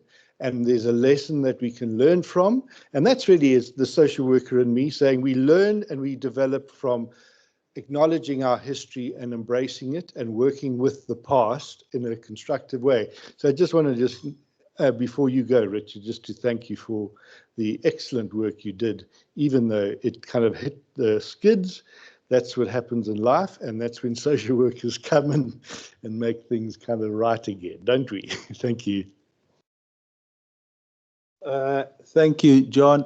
Colleagues who are online, can you, if you have anything to say, please raise your hand on the screen there. Then, Kiba, do you have anyone? Who? Prince. Okay, can we have Mr. Prince Obilana on the floor? I hope it's the same Mr. Obilana we know. Thank you. Good morning, sir. Good morning, the CEO of Human Rights Commission. Can you all hear me? Hello? Yes, we can hear you, Mr. Obilana. Okay, yeah, it's the same Obilano that you know. Good morning, all protocol duly observed. And I want to thank the Commission for this kind of a gathering. I want to appreciate the good work that they are doing, the Human Rights Commission, the public protectors, and all the other partners. And I'm coming up with this initiative that the whistleblowers need to be protected. I believe that it's high time that the whistleblowers who fight and who are against corruptions and its immoralities that are associated with the corruptions, that they need to be highly protected. And more so, I also want to thank the Commission, that is the Human Rights Commission, of what they are doing for me in terms of litigations and in my case against Mpumalanga Department of Education. But I just want to raise one or two concerns, because when we talk about litigation to fight for the whistleblowers, I don't think it is only the remedy that should be used, because the life and the livelihood of the whistleblowers are at stake. So, recall from my own incident that number one, I'm a house owner in South Africa, in Limpopo. I have a house in Limpopo, and because of this corruption, I was attacked, whereby I was chased out of my house by disguised armed robbers. They took everything that I had. That was what led me to Pretoria where I had to come and rent. And you can imagine somebody who is having a house, who have to abandon his own house, the house that I've been living, that I built with my hand-earned money for myself and my family, that I had to be chased out of the house. Thank God that I was not killed, even though I was attacked by 7 armed men, together with my family and in the presence of my 4-year-old son. And we had to leave the house, abandon the house. The house in question today is occupied by unknown person, which I don't know. And the police did nothing. As a matter of fact, my house was being occupied by an unauthorized person. The police did nothing, which led me to come to Victoria to come and seek for refuge. I'm in Victoria. I was renting. I went to the bargaining council myself. I won against the Department of Education. They found Department of Education that they unfairly dismissed me and must be reinstated. They did not comply. And by the time the sheriff wanted to take their assets, because they were supposed to pay me some arrears as well, so the department can run to court using the state money on urgent basis. So until the state find a way to deal with the culprits in the department, you know, by letting them know that they are not supposed to use the state money for any litigation. If I can go to CCMA, to bargaining council, I won against the state. I mean, I won against the department they were represented. But when they were supposed to comply, they refused. And they can go to court. That was what led us to the labor court now. And in labor court, even our justice system, they saw the bargaining council award. And it was all stated what the awardee, I mean, what I was awarded. Then they turned it upside down as well. So our justice system needs to be also looked into. Right? And I continue to the extent that I was paying in the house with the little savings I had until I was evicted out of the house that I was seeking refuge. As I'm telling you today, I'm homeless. So how am I going to be protected? Even though the commission has spent millions of rand in terms of litigation, am I going to live to see the fruit of what they have done? When my livelihood, my life is at stake, the life of my family is at stake. I'm squatting somewhere. I don't have a house. I don't have a place. So how can we to reap the fruit of the litigation, to reap the fruit of what they're fighting for? How can we live to that extent? How can we live to see it? So these are some of the things that they are to look at, because to me, those who are benefiting are the lawyers. If I have 2 million in my account today, and I'll be thanking God, because it will solve a lot of problems that I have. I'm sick. It led me to sickness. It led me to a lot of things. My PhD studies in the University of South Africa, I couldn't complete. My wife, who is also university, she was unable to continue. I'm the breadwinner. My son is being sent away from school because we can't pay school fees. Why? Because we expose the corruption in our country. And I want to let you know that the same thing that I exposed, the same thing happened, similar things happen in the same Upalanga Department of Education, which was verified by ENCA. That was 2 weeks ago. And the same officials who were protecting, who were supporting these corporates, they are the same people who are there. And as I'm telling you, there are some educators as well who have been sent out of their job because of sexual immorality that they also exposed. It just happened again 2 weeks ago. So we are saying the system is still continue. So Human Rights Commission, the public protector, need to do something and step up. Thank you very much. Thank you, Mr. Bilana. Can we just get a short response from the panelists, if any, and then break for tea?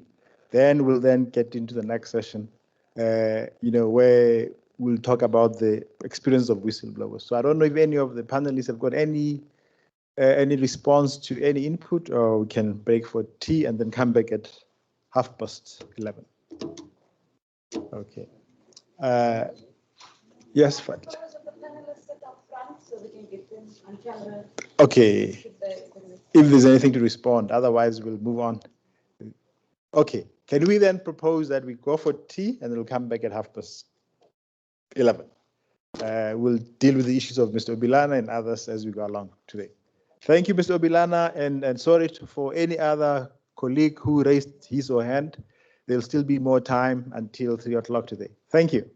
Can we then break for tea? Social distancing must be observed. Thank you.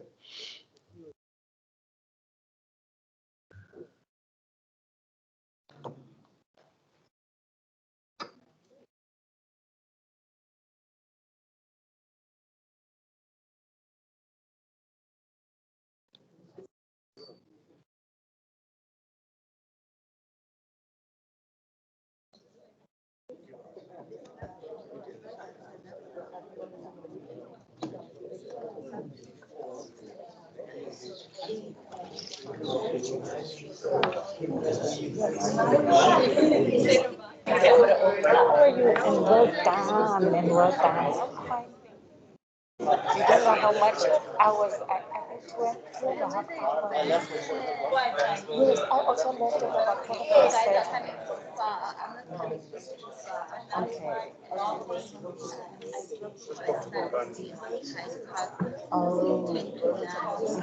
From Hyde Park coming here is 45 minutes. Oh, okay, which is good. We had power outages last night after 5 and I came to work until around about 10 in the evening. Then, like for 15 minutes after that shutdown up until this morning. When I left, there was no electricity. And then traffic, and they were saying there was an explosion on our side that affected some of the vendors. So obviously the traffic lights are not working, the congestion is building up.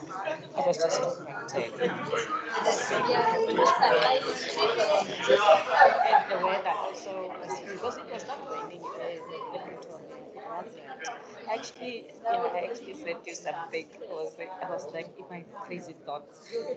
I said to you something that says, how about the government spending money in procuring the state of the art, let's say, what do you call it, state of the art system to address the whistleblowing. Oh, okay. System. Like it will work on codes, no humans, no whatever, but it will have less human intervention. But then money that is being spent on that will be a system like this. Because they're the ones that are more greatly monitored.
So great to have you down here.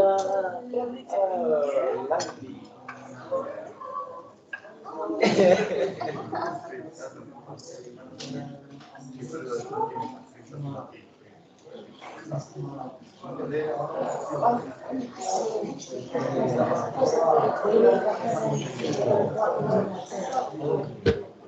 You got a haircut, looks nice. I was like, what very different because I was with the hair. And I was like, yeah. No, not at all, not at all. I saw you sitting that side, yeah. Listen, thank you. Hi, welcome, welcome. How are you? I'm well, thanks to you. Thank you so much. I'm glad that you are here. Yes, I was told by Timo and Martha. Okay. Yes. But I was teaching this morning, so I was going to be. Okay. I love your mom. Back to move the opera. Nothing else. I like you. Yeah.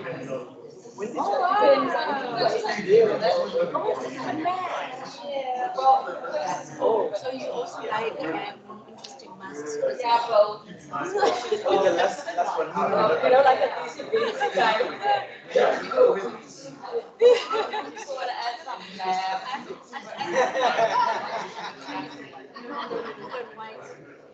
Surgical. Impressive. I'm gonna go cut someone open in a second. Yeah, I've seen the CEO messages that yeah. so that you can acknowledge. But we do have the interactive sessions here later. So if you're comfortable, you're welcome. Throw your comments as well. She first of many, we hope. Praise them. Yeah, no. Use a hidden I received one email. So this is Steve Alice minus. You also only have a Jackson. emails, right? Yeah. I thought one of these good days you must send me an email and say, come here for lunch. And then I'm going to get another fish shopping. But you know, brother can't get home. I looked on memo as they.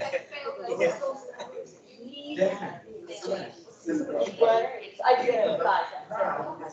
Yeah. You would have loved it, like,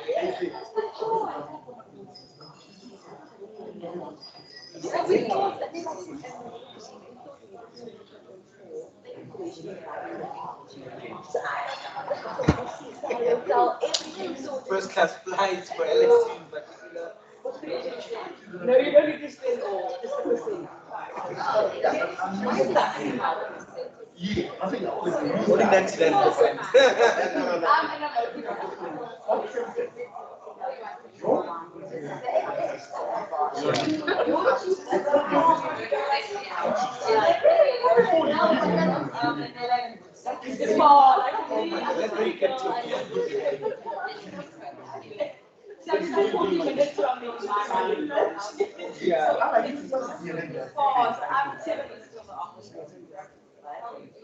So I'm one of them. Tell me I said the mute. So I said it's and then I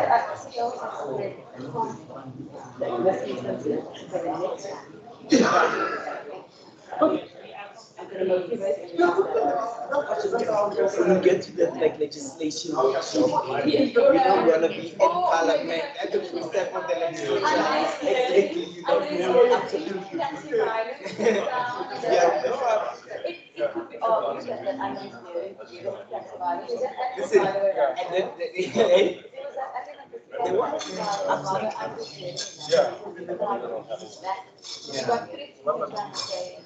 all our shopping malls are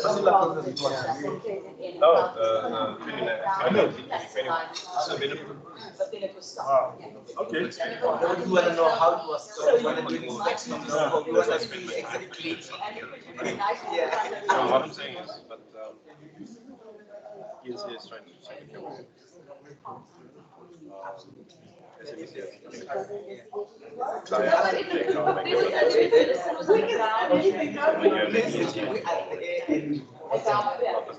Oh, without a doubt. Would you be able to hop on this phone? Yeah. There was talk about the being part of the broader stabilization. Yeah. Even the DA themselves suspected when they changed the sabotage, it was just Finalists, we're talking about why this is happening. Like maybe unless hearing came down, because the Cape Town element would be at taxi violence at the same time.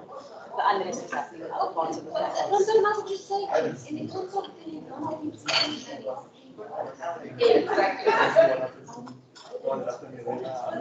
In Cape Town, and the water brother fell at the Radisson. Yeah, at the Radisson, at the water brother. Yeah.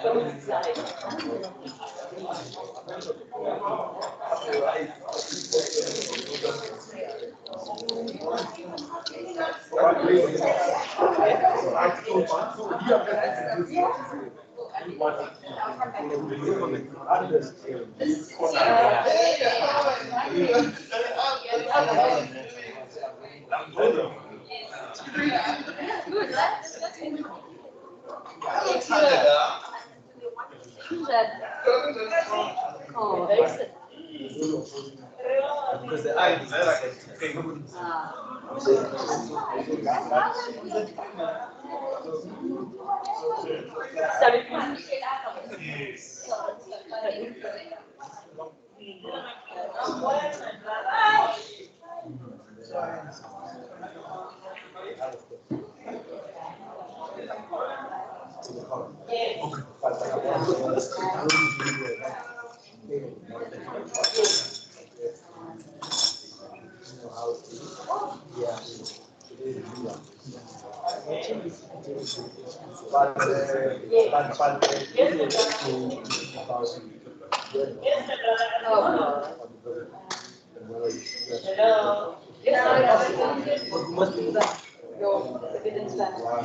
in favor of externals. Yourself.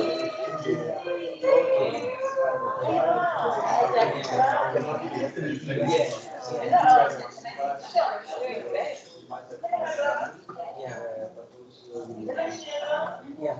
And we also think of it like alternative.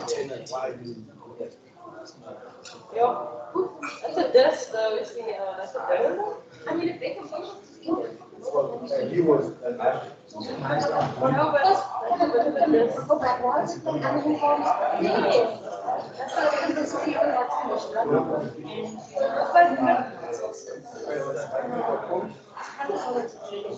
open your up for review, though.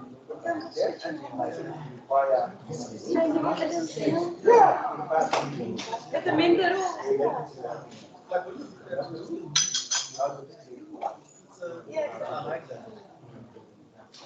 Preferential treatment.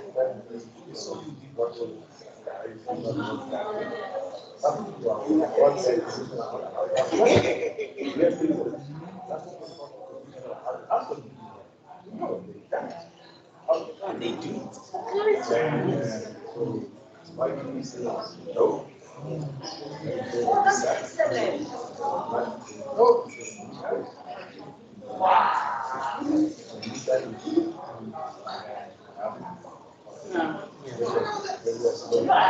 Yeah, it's really good.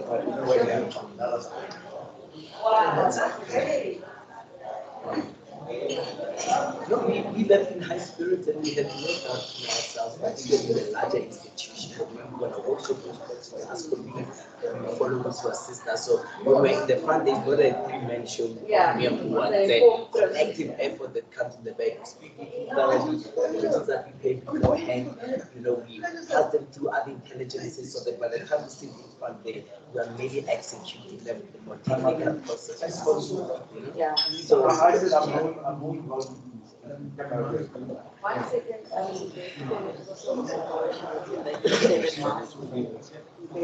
Not really, kind of. But Yeah, I thought so. When you said Mr. Megan, she said yes.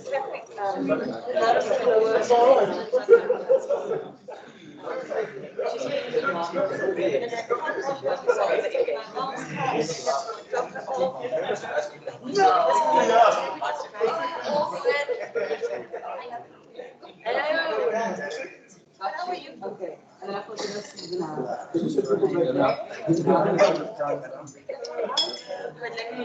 Martin, is it? I'll say this. And Ravi has got this chemistry thing now it's in. No, she's married to David. She's the same person.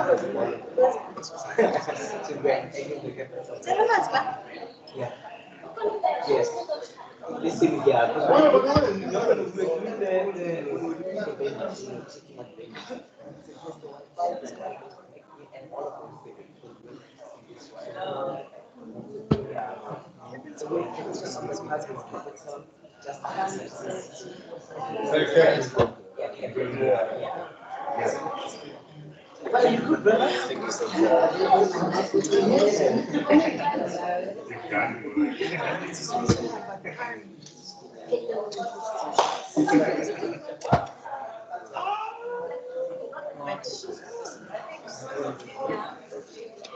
Everybody makes you watch it up in the office and that's I'm a fake from home.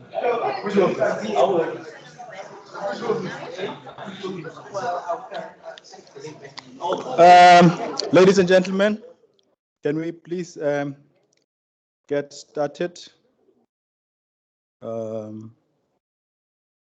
Hi.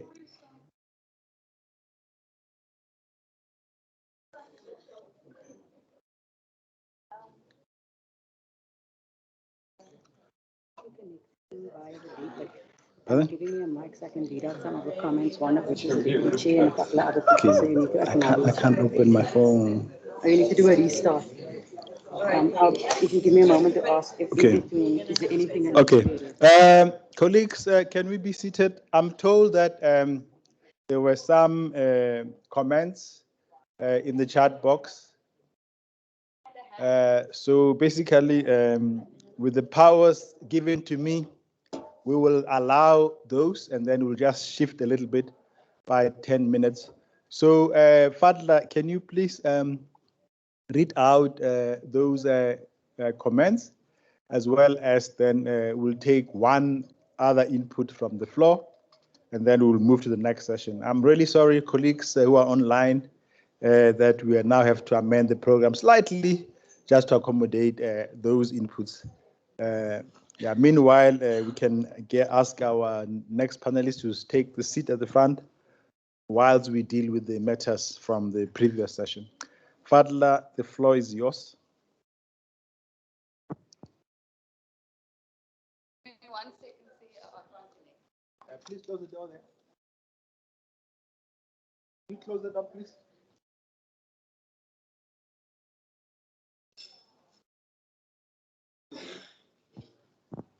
Can you hear me? Okay.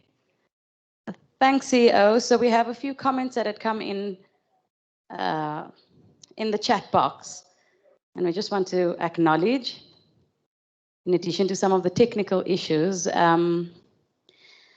a message from the Deputy Chairperson, actually, Ms. Fatima Chauhan, who comments that I think it is an excellent suggestion that the South African Human Rights Commission develops an advice facility for potential whistleblowers. If the SAHRC were to fulfill the role suggested by Richard Cullen, what would we need to be mindful of in setting up such a capacity? So that was a question directed to Professor Cullen. A second comment coming through from Nalini Maharaj that indicates lawyers can also be a victim in instances where we act against wrongdoers. I can tell my story as permitted. I think there will be an opportunity in the next session for interactive engagement. And then the Deputy Chair had commented, again, Ms. Fatima Chauhan, in response to that, that would be most enlightening, Nalini. perhaps you could be given an opportunity during the course of the proceedings. Of course, Ms. Nalini will be given an opportunity in the next session. There was a hand from one of our physical participants. I'm just going to walk around with the mic. Oh. Can the camera see you? Pardon? Yeah, you're gonna if you have to go up to the podium, just for the sake of our virtual.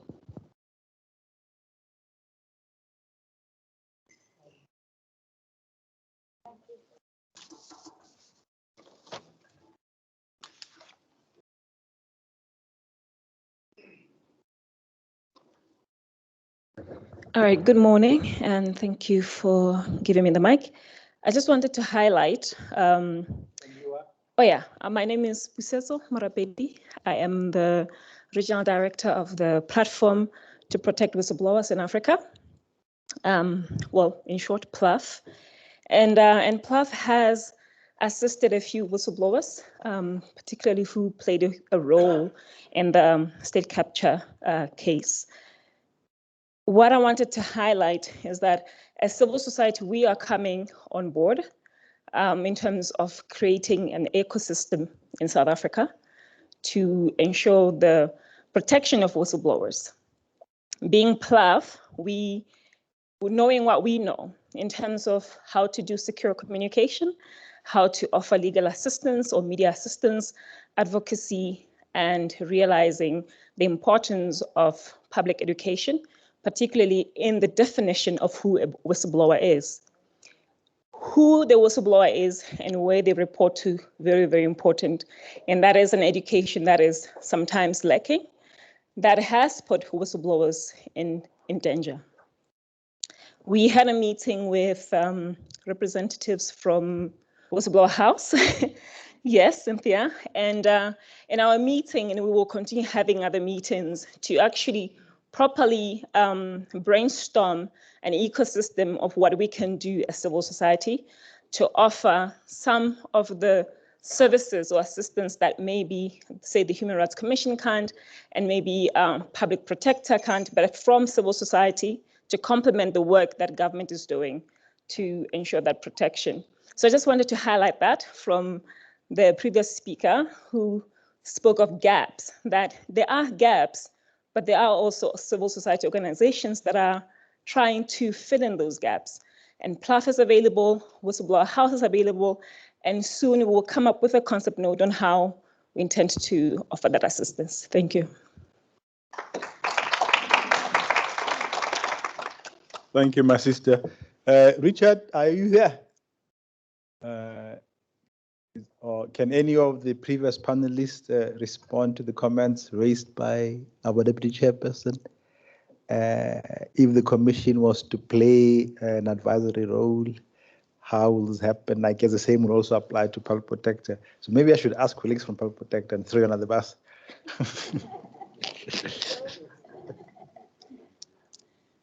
Is Richard here? Rita, you want to give it a shot?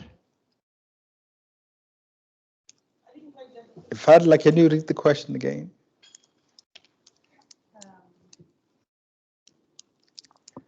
Kiba, if you can just expand on Seymour. So it's the question on our right-hand side under 1111 by the Deputy Chair, Ms. Fatima Chauhan, where she says, I think it's an excellent suggestion that the SAHRC develop an advice facility for potential whistleblowers. Kiba, if you can expand on Seymour. I can't get into it. Advisory capacity. Yeah, she just wanted to know, if I'm not mistaken, what it would entail, if I recall correctly, should we establish, there we go. Okay, perfect. If the SAHRC were to fulfill the role suggested by Richard Cullen, what would we need to be mindful of in setting up such a capacity? Thank you. Rita, I think if you want to go up to respond, or if you're okay from where you're sitting, I need to bring a mic to you. Just bring the mic. I think Sure. she has already been seen There's by more than many, one so mic. just give her the mic. We've already seen her face, so she doesn't have to come here. Yes, thank you. I think that also points to one of the suggestion that I did make earlier, that the South African Human Rights Commission is well positioned to be an excellent warehouse for whistleblowers. And so if you were to have an advice facility, it's a good potential. Then it means that you have the opportunity to provide advice, to provide capacity, to also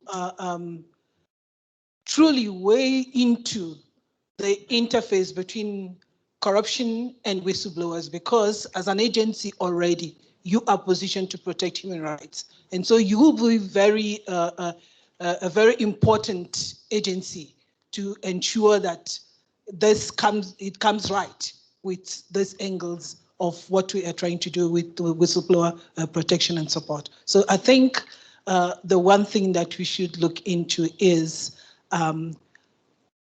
opening the capacity, training of persons that will man that facility in terms of the advice and the kind of support, legal and also institutional support that you will be able to offer to potential whistleblowers. Thank you. Thank you. That helps a lot. Any further input? Fadla? Yes, there is a comment that's come through on our chat box as well. And this is from Professor Jeremy Sarkin, who is also joining us remotely. Professor Sarkin says, one should also think about anonymous processes. Okay, it's just jumped. One should also think about anonymous processes to allow people who have information to get that information to the direct facility so that more people would be willing to offer up information. Thus, various models should be considered to work alongside each other. There's also a comment from Pops Rampasad that indicates, I'm from the Active Citizens Movement. We have made a submission to the SEC on the strengthening of whistleblowers legislation. Can anyone point us to where we can get comparative benchmarks of whistleblower support in other countries? And then he leaves, or he or she leaves, information and an email address as well as a contact number. I believe that we had a comment from the floor as well. So, yes, my sister, you can come forward. I will be walking around with the mic. I think we're just waiting on another one. So. Okay, guys, you have taken my powers, but it's fine. If you could introduce yourself. You can run the seminar now. Just the introduction, and then, yeah. You can come here, my sister, since... Are you sure? Oh, you want to sit there? Okay, it's fine. I'm okay. Okay. Thank you. Thank you, Chair. My name is Linda from the Office of the Public Protector. Listening to the speakers, I really appreciate the inputs made by everyone here. And I believe that we're all looking for answers. And those answers could be lying somewhere within us and even outside this platform. Whilst appreciating the inputs, I think I have a crazy mind, which I would maybe perhaps share a part of it in my own thinking. Whilst believing that we have all these structures that are in place that have been set up by our government to support and to prevent these kind of corrupt activities, in my thoughts, I was thinking that perhaps we could have, or government could procure a system. When I say a system, meaning that it's a digital, something that is digital. Equipment that could be able to allow whistleblowers to anonymously go into the system, log in those complaints, and then that obviously will have less human intervention, because we know that people get tempted to share information and distribute it, irresponsibly at times. That could also pose a threat. So somehow this system, I don't know where will we find it, but something along those lines. Looking at the threat that is posed by, by people to the whistleblowers, and also providing that legal guidance or assistance that they need. They will then be channeled by the system to navigate themselves, even through the mental health that could then refer them to different areas where they will definitely need help in the process.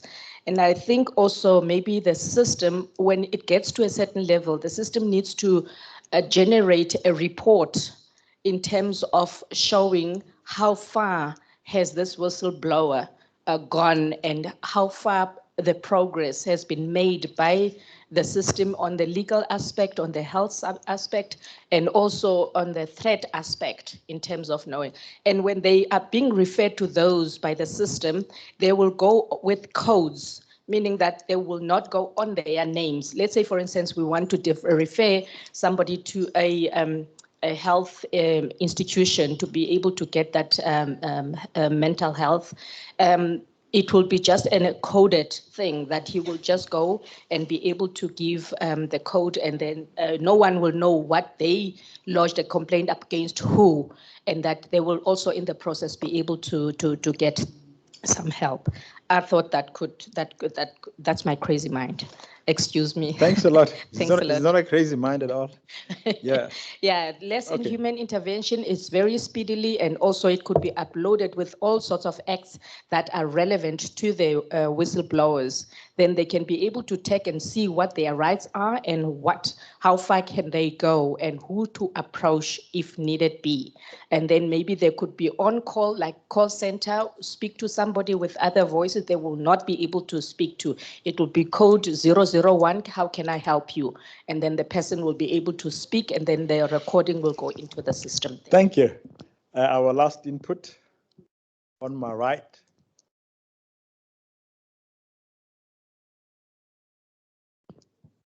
Hello, my name is Thandeka Qubulembeki. I'm a whistleblower and a member of the Active Citizens Movement. Of late, I've been involved in discussions with PLAF regarding two streams of endeavor. And I really think that what's emerging from the floor is exactly how to cohere and clinically and neatly organize these two streams of endeavor. They are both categorized as follows. One stream of endeavor is the mechanisms for reporting need to be improved. The advisory services need to be improved, and technology needs to be brought to bear. The best in technology needs to be brought to bear to reduce human intervention and to increase security. Further, institutional infrastructure needs to be created, as whistleblowers themselves have created Whistleblower House, and numerous other institutions have begun to create the institutional infrastructure for psychological support, legal support, just general advisory, and how to whistleblow. Then there is the other stream of endeavor, which needs to be really well thought out, because it can become sort of contentious or even politically contentious. And that is, we will reduce the number of whistleblowers at risk for a long period of time if we are able to succeed in bringing legislative reform. And we will reduce will ratchet up the consequences for harassment and reduce the numbers of whistleblowers that experience harassment if we are able to tighten up all the legal loopholes and increase the consequences for institutional vengeance against whistleblowers. Now, there are three streams that we could go. We could go through a private member's bill that dashes to Parliament, and it's a numbers game in there, and we don't have a history of successful private members' bills that succeed other than the Dacha one. So maybe if we smoke that pipe, we may be sorely disappointed. But the other one is to dash to court, but there are a number of procedural hurdles to go to court, because you need a case, because the courts will not be animated by a hypothetical case. And then the third route is the unfortunately long route of legal review going through the Legal Review Commission. So we need because of the exigency, we need a dash which could be attempted through an application for direct access. And if we put direct access to the Constitutional Court, that is, and if we put a dramatic case supported by the Human Rights Commission, the Public Protector's Office, Whistleblower House, PLAF regionally, then we've got a fighting chance, even optically. Thank you. Maybe I should just sum up and then hand over to the next panel.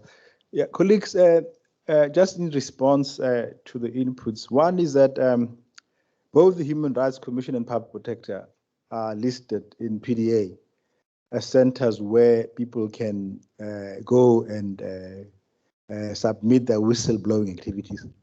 And it might be important for the two institutions to sit down and see exactly how do they respond. Well, first of all, how do they create a conducive environment for people to go to them as whistleblowers and deposit their evidence there? But also then how do these institutions then deal with those acts of whistleblowing? And then through their various mandate, protection, promotion, and monitoring. But also then, you know, if it is indeed a human rights issue, then again, the Human Rights Commission needs to come up with much more clearer policies as to how it will protect the rights of whistleblowers when they're violated, what mechanisms you have in place and whatever. And pending, of course, you know, other developments we hear about that there must be a new body and stuff like that. But as we speak, there is a constitutional framework, there's a legal framework for the two institutions to get involved. Secondly, in terms of Section 13 of the Human Rights Commission Act, we're required to work with civil societies as far as human rights issues are concerned. So again, the Commission also has to figure out how then does it work with other NGOs or civil society organizations around these issues, if it is indeed a human rights issue. So I guess there's a lot of food for thought for colleagues in the Commission, as well as my superiors, as well as my sister and the colleagues in the Public Protector. But there are also other agencies, which I also mentioned, I think in PDA, which are nodal for these activities. But lastly, something which I guess we have not really done very well, is to basically monitor as to how many organs of state have actually given effect to the PDA requirements of having policies in their workplace to encourage whistleblowing and protect whistleblowing. I'm sure we might get very, very surprised that there are very few. And therefore, what does it say? So at the end of the day, who is responsible for monitoring PDA? And in Parliament, who accounts to Parliament as to how effectively has PDA been implemented, and who asks questions? I'm sure those who come from public service might be scared to raise their hands, even to ask them, do you have a policy on PDA in organization? But we'll pass. Thank you. Can we then hand over to the next panelist? These are reflections on current national legal institutional framework, experiences from whistleblowers. So our first speaker will be Ms. Cynthia Stomfel from South African Airways. Already cut you, but we'll take time from lunch. So you have the same time we've given you before. Thanks.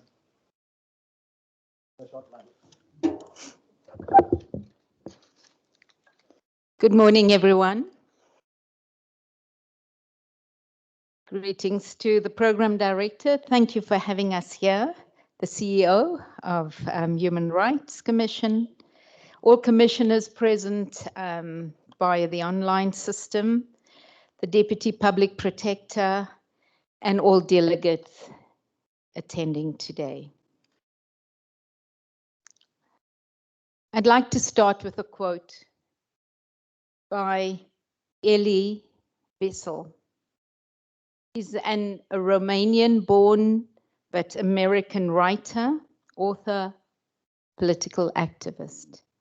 And he stated, "To remain silent and indifferent is the greatest sin of all." What we've seen with whistleblowers, they are the outliers. They are the ones who stand up and speak out and are yet ignored. So I'd like to start with a sentence just saying, lest we forget. I'd like to acknowledge Barbita Deokaran, 53 years old, Gauteng Health Department official, gunned down outside her home on the 23rd of August, 2021. Lennox Garana, 57, parliamentary official, protest suicide on the 14th of September, 2018.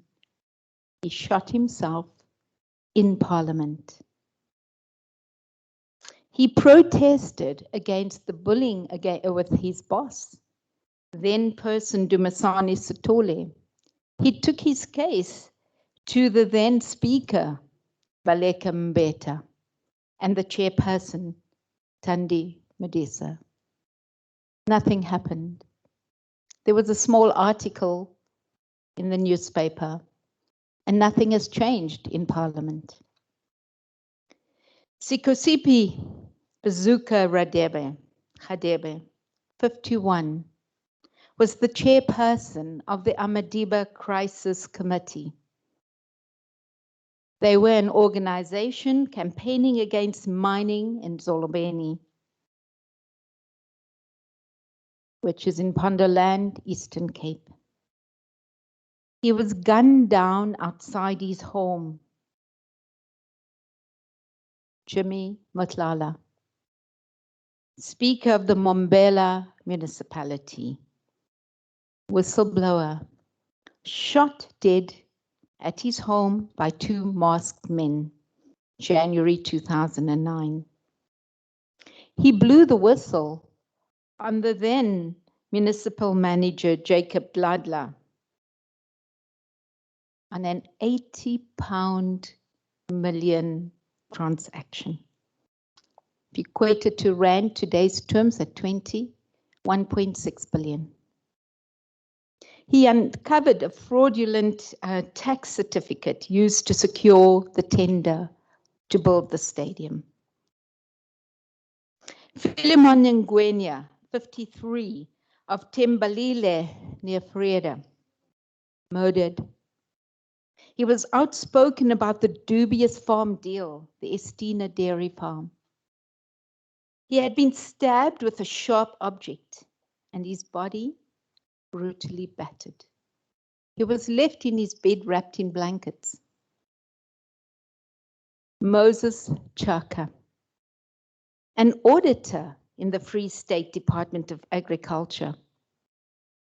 He was kidnapped, tortured, and killed after questioning papers linked to the controversial Estina Farm operation project in 2013. Mospoko, Rustenburg councillor, was shot dead in his home in Rustenburg after handing over a dossier detailing corruption in the Bojanala district municipality. These are just 10.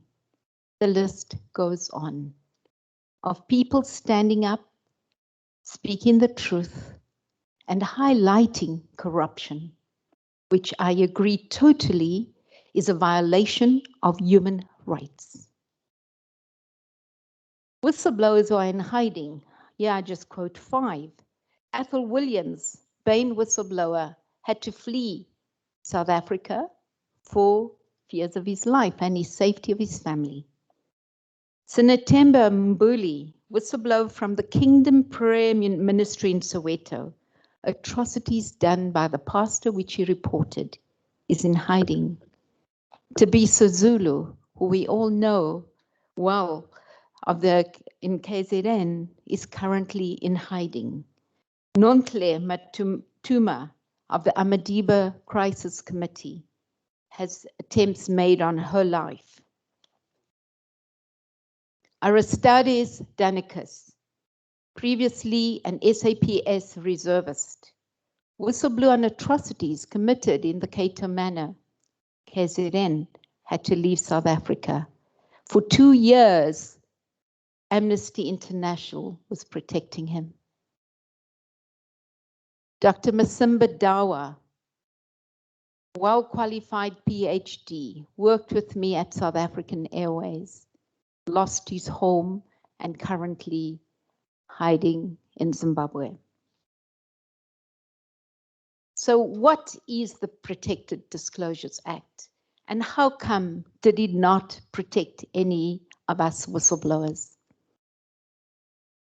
In February 2000, the PDA was known as the Whistleblowing Law. In terms of the PDA, employees can expose wrongdoing in the workplace without being disciplined or punished for it. This was further amended in 2017. Whistleblowers should be properly informed about their rights and how best to raise their concerns at work and how to speak up and speak about it. And concerned citizens were encouraged to bring issues regarding the communities or places of work to any legal person or within the organization, any senior person. And they should not be able to be punished, whether physical, social, or emotional. What does the Act promote? It promotes that the creation of culture in which those speaking or wishing to speak out against crime or wrongdoing can do so in a responsible manner. And they are provided with comprehensive guidelines for disclosing such information. What is the reality? And here's my story. The reality is that none of these lines stated in the Protected Disclosures Act actually works effectively. We have a handful of cases that were taken and won, but the majority not. My story started in 2016, in fact, end of 2015. My background has primarily been in banking. And my last 10 years of my career was at SAA in the Treasury Department, Head of Finance and Risk Management. I always deputized for the Group Treasurer when he went on leave or when they resigned, and I would act 6 months to 8 months at a time. In beginning of 2015, the then Group Treasurer, Petolo Ramosibudi, who was also implicated in state capture, worked for SAA at the time, and he resigned.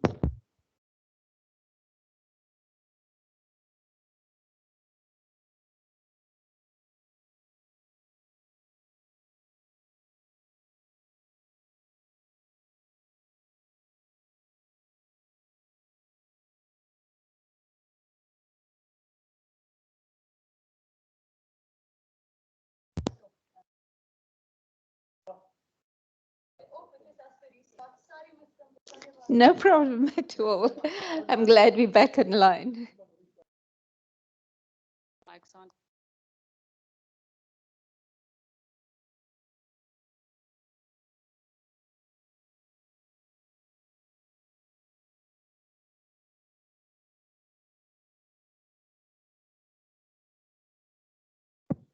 The mics are back.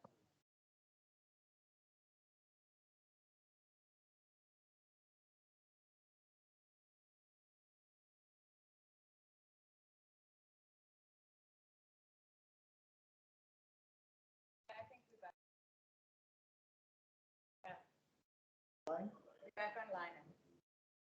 I think maybe No problem. Colleagues online, are they?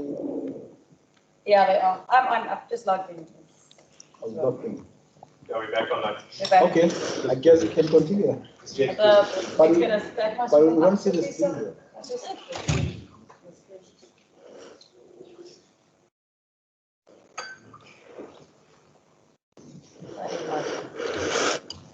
I fully support the retaliation.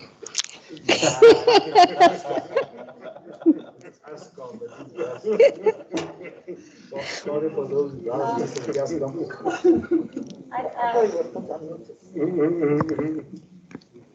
I think we can proceed. It's just our monitor isn't on, but the system is on. So we're just starting up the projector. So there's here. They're already seeing her. We're seeing you. We're already seeing you.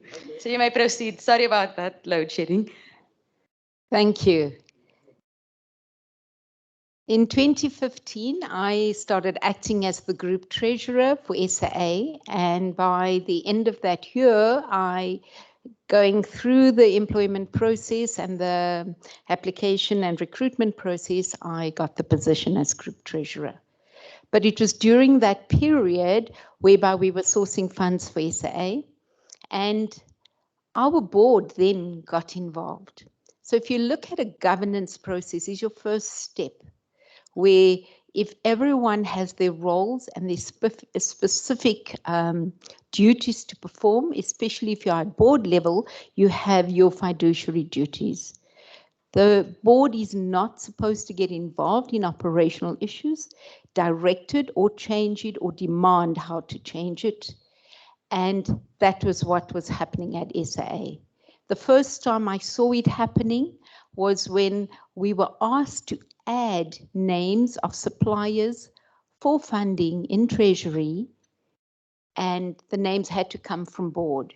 I immediately, feeling responsible, thinking that they probably don't understand their duty, let me clarify it, and wrote a letter to our board stating, this is what our policies state in SAA, and these are the board's responsibilities and fiduciary duties. I was told not to write to board. The second time was when we did put out the request for proposal for funding and made recommendations after receiving all the proposals. The board then ignored all the recommendations and put in a name forward. The name was never part of the request for proposal process. So if any of you have worked in a tender process, you would know. So that name was Free State Development Corporation. If you Google them, their mandate is to take care of small development corporations within the Free State. Not outside, it's outside their jurisdiction. When I raised that again, I was told to leave it. It's not my decision to make. I don't make the decisions there, board makes the decisions. So I'm just putting out the steps that when you're working in a certain place, it's so easy to get ingrained and changed because you've been told by a senior manager what to do, and you think because they have the authority, it's okay to do it. But it's not if you do know what your policies and procedures are with your organization and your framework of what you need to do as a staff member. And then the third area where I pushed back was I was given a document to sign that the process then happened where as we put it forward as Treasury to our board, they held it. They said they need to relook at it. However, another process happened parallel by the procurement department where a transaction advisor was chosen. The transaction advisor was chosen for a small fee to give advice on our loan book, the maturities, high interest rates, look at the leases we had with our aircraft, and look at restructuring the balance sheet, but only guidance and advice. And they won the small contract at a price of 2.68 million. However, and this was in the procurement department, not in Treasury, they won it in March. By April, when I called a meeting with the CFO, with key risk management officers in SAA saying, we are not getting anywhere. We need to ensure that we have cash flow for SAA. We're nearing our year end. We need to make decisions, key decisions. I was told, or the team was told by the CFO then, that we are going to change the scope of this client, who was BNP Capital, to source funds for SA. So yeah, they were brought in firstly to give advice. Now they're actually going to do the work. They're going to source funds, and the quote they gave at the time, and well, after negotiations, the final quote was 256 million to do 3 months' work, and the same work that myself and my team do at the cost of our salaries, not incurring 1 additional cent extra. And obviously, I felt I'm not going to allow this. So I was called into a meeting, and the meeting opened this way. You are always asking questions. You are always challenging us. And my response was, it's my job. I need to ask questions. I need to seek clarification. I need to ensure that we do the right thing and that we follow our policies and procedures. And obviously, when I saw this document with the 256 million, I pushed it back and I said, I am not signing this. This document was approved in my absence by my deputy after giving him instructions not to sign anything. It then went to board. I was away, unfortunately, for a week. I asked specifically that they wait for my return. I was going away on a pilgrimage, so I couldn't cancel it. On my return, I found that it already went through the bid adjudication committee. It was approved, and it was on its way now to the board. I tried to set up meetings to stop this transaction. I said it's imperative that we stop it. I wrote another email saying this is unethical of us if we continue this route. Instead, I get a response saying, are you calling the board unethical? I again said we are all tasked as managers of this organization to save funds for SA. This way we cannot continue. It was approved, this transaction, 15 billion was the loan, the value of the loan, which we normally do. There is many levels of processes when you're approving a 15 billion loan firstly. So it goes through the first level, which is the Financial Risk Management Committee, which is your governance level. The second level, it goes through the executive. The third level is your bid adjudication committee. Your fourth level is your finance risk committee, which is a sub-board, and your last level is your board. This went through a board, through a bid adjudication, and then directly to board. So you can see how the governance process was bypassed. And again, the reason I'm speaking about this, especially for those listening and those who have influence, to watch out for those gaps, because that's where fraud happens, when we by-step our governance process. The result was that board approved it, and our CEO, acting CEO, CFO, and board were ready to engage this client. I tried to stop it in vain. I reported it to 2 executive managers within the organization, the one that's strategy and the other one was human resources. The human resources director was suspended soon after. Then I asked for guidance and was told, go through the internal. I'd already looked at the internal whistleblowing policy online. Someone mentioned the online process. I'll talk about that later in questioning. And then I took it to National Treasury, which is our shareholder. So if you're following the internal process, according to the PDA, report within, then either your shareholder or someone outside related, and then take it out. So I did that. I've reported it to National Treasury. I heard nothing. By then it was June. That was May, was the when they awarded the client. In fact, April, May, June. July, I then took it outside the organization and I took it to OUTA. With that process, OUTA acted very quickly and we were able to interdict and stop the transaction from happening and save SA 256 million being paid out to the small client called BNP Capital. Now, for any of you who would have watched the Zondo Commission, you'd have noticed that many of these transactions, dubious transactions that took place, funds left the organization. They were paid to these third parties. And now, if we add them all together, it's over 1.5 trillion. And we still have not been able to recoup those funds in 2022. What happened to me? So there we were, managed to immediately when I reported it to OUTA and to the National Treasury, I got called in thinking I've been writing these emails all the time to discuss the issue. I was called into a meeting and handed a suspension notice. My suspension stated they needed to still investigate. When I did, after stopping the transaction, which was on the 21st of July, I received my charges.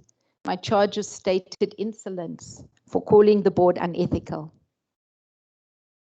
It stated I didn't follow the internal process because I should have gone on the hotline. It stated that I went to the media, but I did not.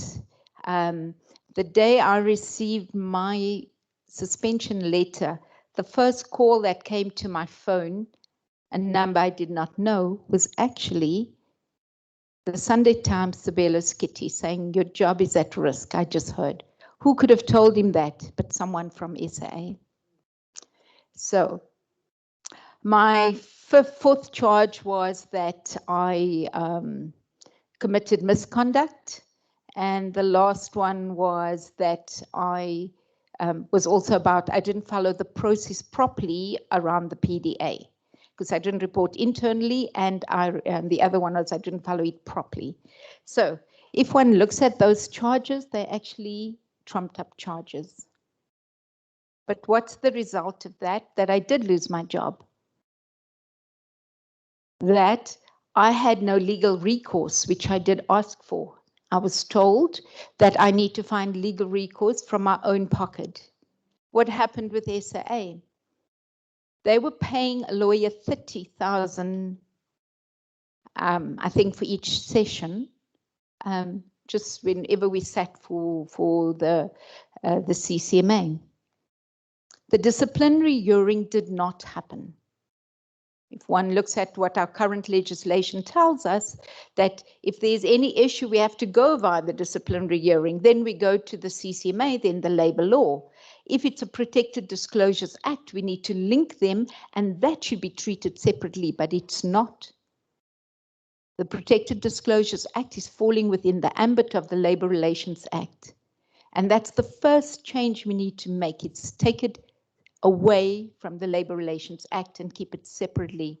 Because the only reason why people are unable to speak right now for any atrocities they see within any of the organizations or within state is because of fear of their jobs. And I don't blame them at all.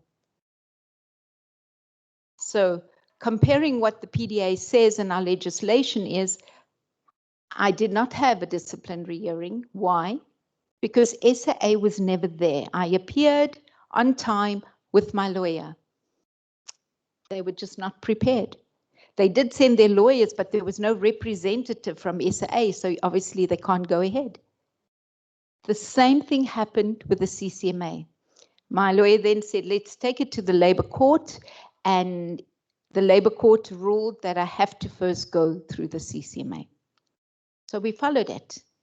We followed the CCMA. I was suspended in July, 5th of July, 2016. August, we were at the CCMA. September, October, November, beginning of December, January, February, March. Only in April, So every time we went to the CCMA, there was no representative of SA. Yet they were using taxpayers' money to pay the lawyers who appeared there, and I had to recourse from my own funds. In May that year, my lawyer advised, you're going to turn 60, why don't you just take early retirement?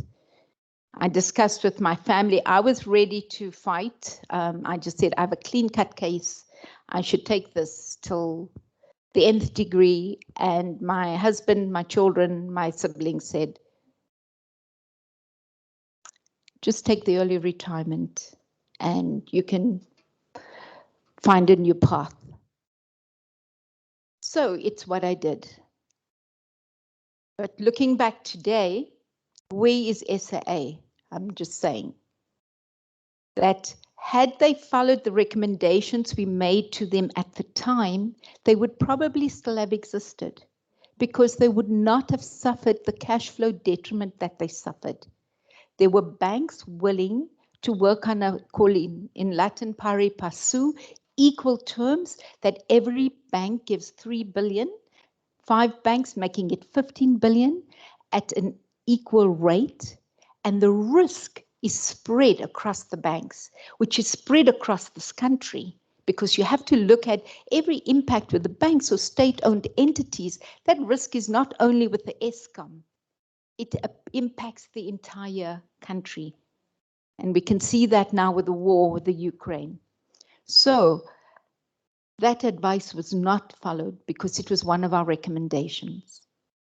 And today we're sitting with a smaller version of what SAA could have been, an 82-year-old organization.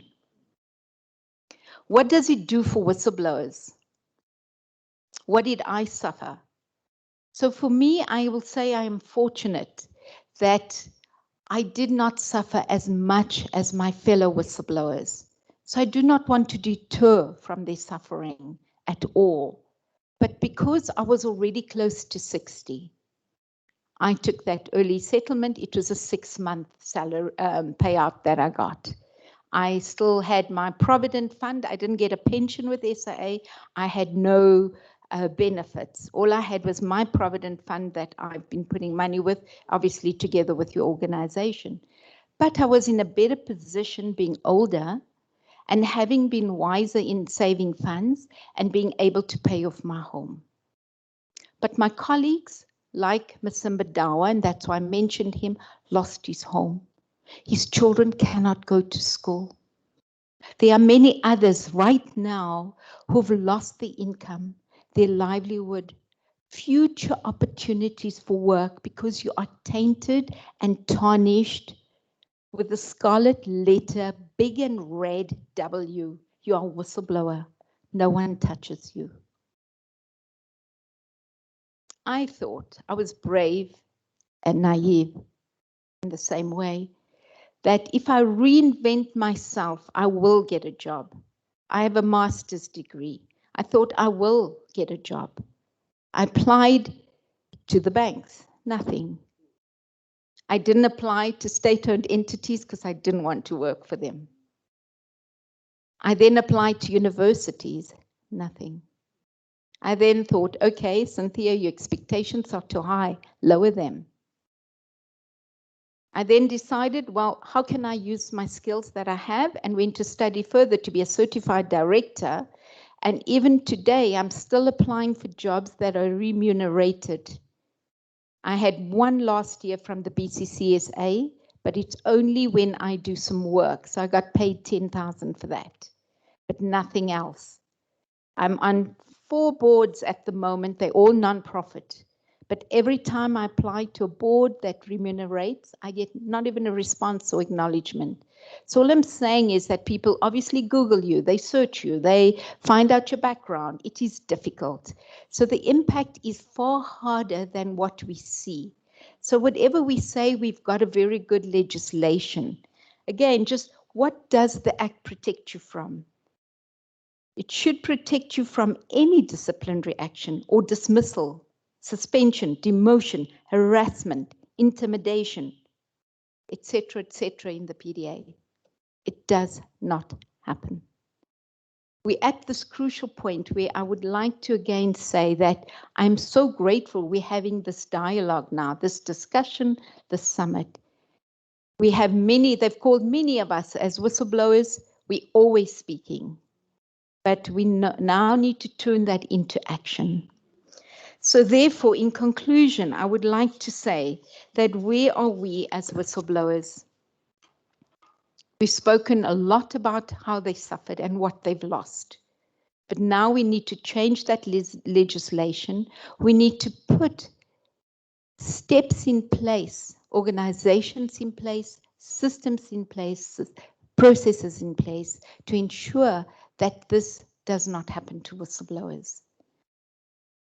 Currently, I'm involved as my remedial action and my personal passion to help whistleblowers is in a small organization called Whistleblower House.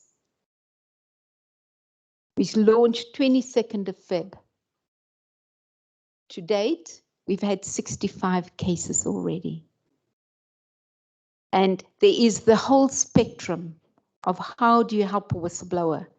We're not everything to all of them, and neither is the Human Rights Committee, neither is Corruption Watch, neither is any, because we all targeted specifically for areas that we need to look at. And so it's very, very important that we all work together now and collaborate, because the business of protecting whistleblowers is beyond us. It's so big. And so what I'd like to, in conclusion, is just say, be that pebble in the lake. Be that pebble that gives that ripple effect of change, that it is up to us to start changing. I think it was Rita that spoke out about values and the public protector. It starts with us enforcing our own personal values. And no matter where we are, if we see something wrong, we speak out about it then and now and try and stop it. Because if we want to inculcate a culture of an ethical and moral way, we want to leave a legacy for our children and our grandchildren, and for South Africa to start being the country we believe it can be. It starts with me and with you. So be that pebble and create that ripple effect. Thank you.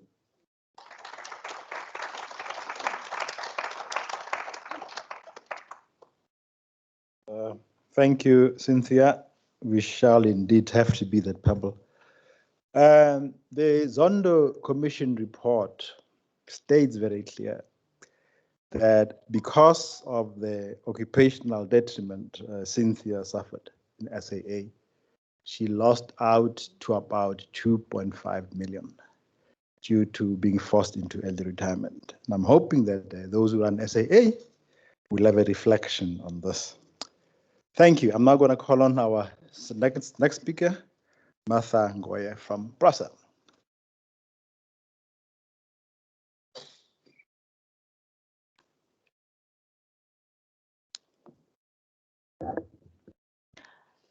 Good afternoon, everyone.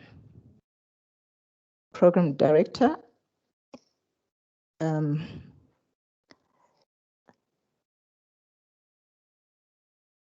I get on my thoughts?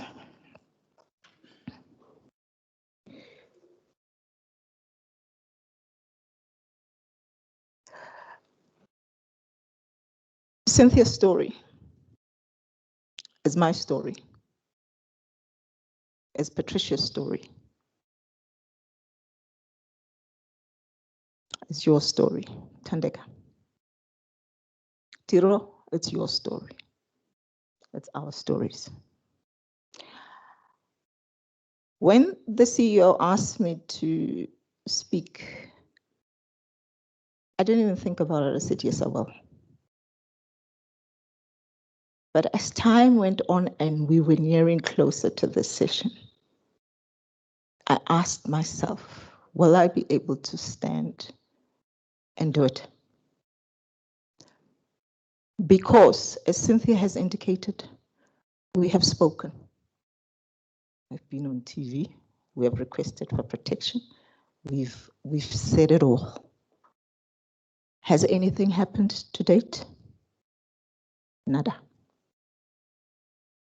So I'm just going to tell you about me, just who me is, and how I find myself where I am today. My name is Mathangui. I've titled my presentation, A Capable Professional Turned Accidental Whistleblower. I'm going to start just to give a background of who this person is, such so that you understand where I'm coming from. When I dreamed of my future as a contributor to the economy, I did not think of myself as someone who will be needing to blow the whistle on corruption, perpetrated by some amongst the same people who gallantly fought against the system that muzzled dissent and fought for openness and democracy. Even the training that I received from university did not prepare me for fighting against people in leadership positions of my employer, who had difficulty with the values that I held dear and lived by, even though my employer's walls were adorned with beautiful frame statements of these values. The statements of these values flower the glossy strategic plans of my employer. My expectation was that we are never going to have a fundamental difference about these values. That's what I expected. We may differ slightly on what they mean, but we will not reach a point where I can safely say that ideals like honesty, integrity, accountability, the rule of law, etc., would be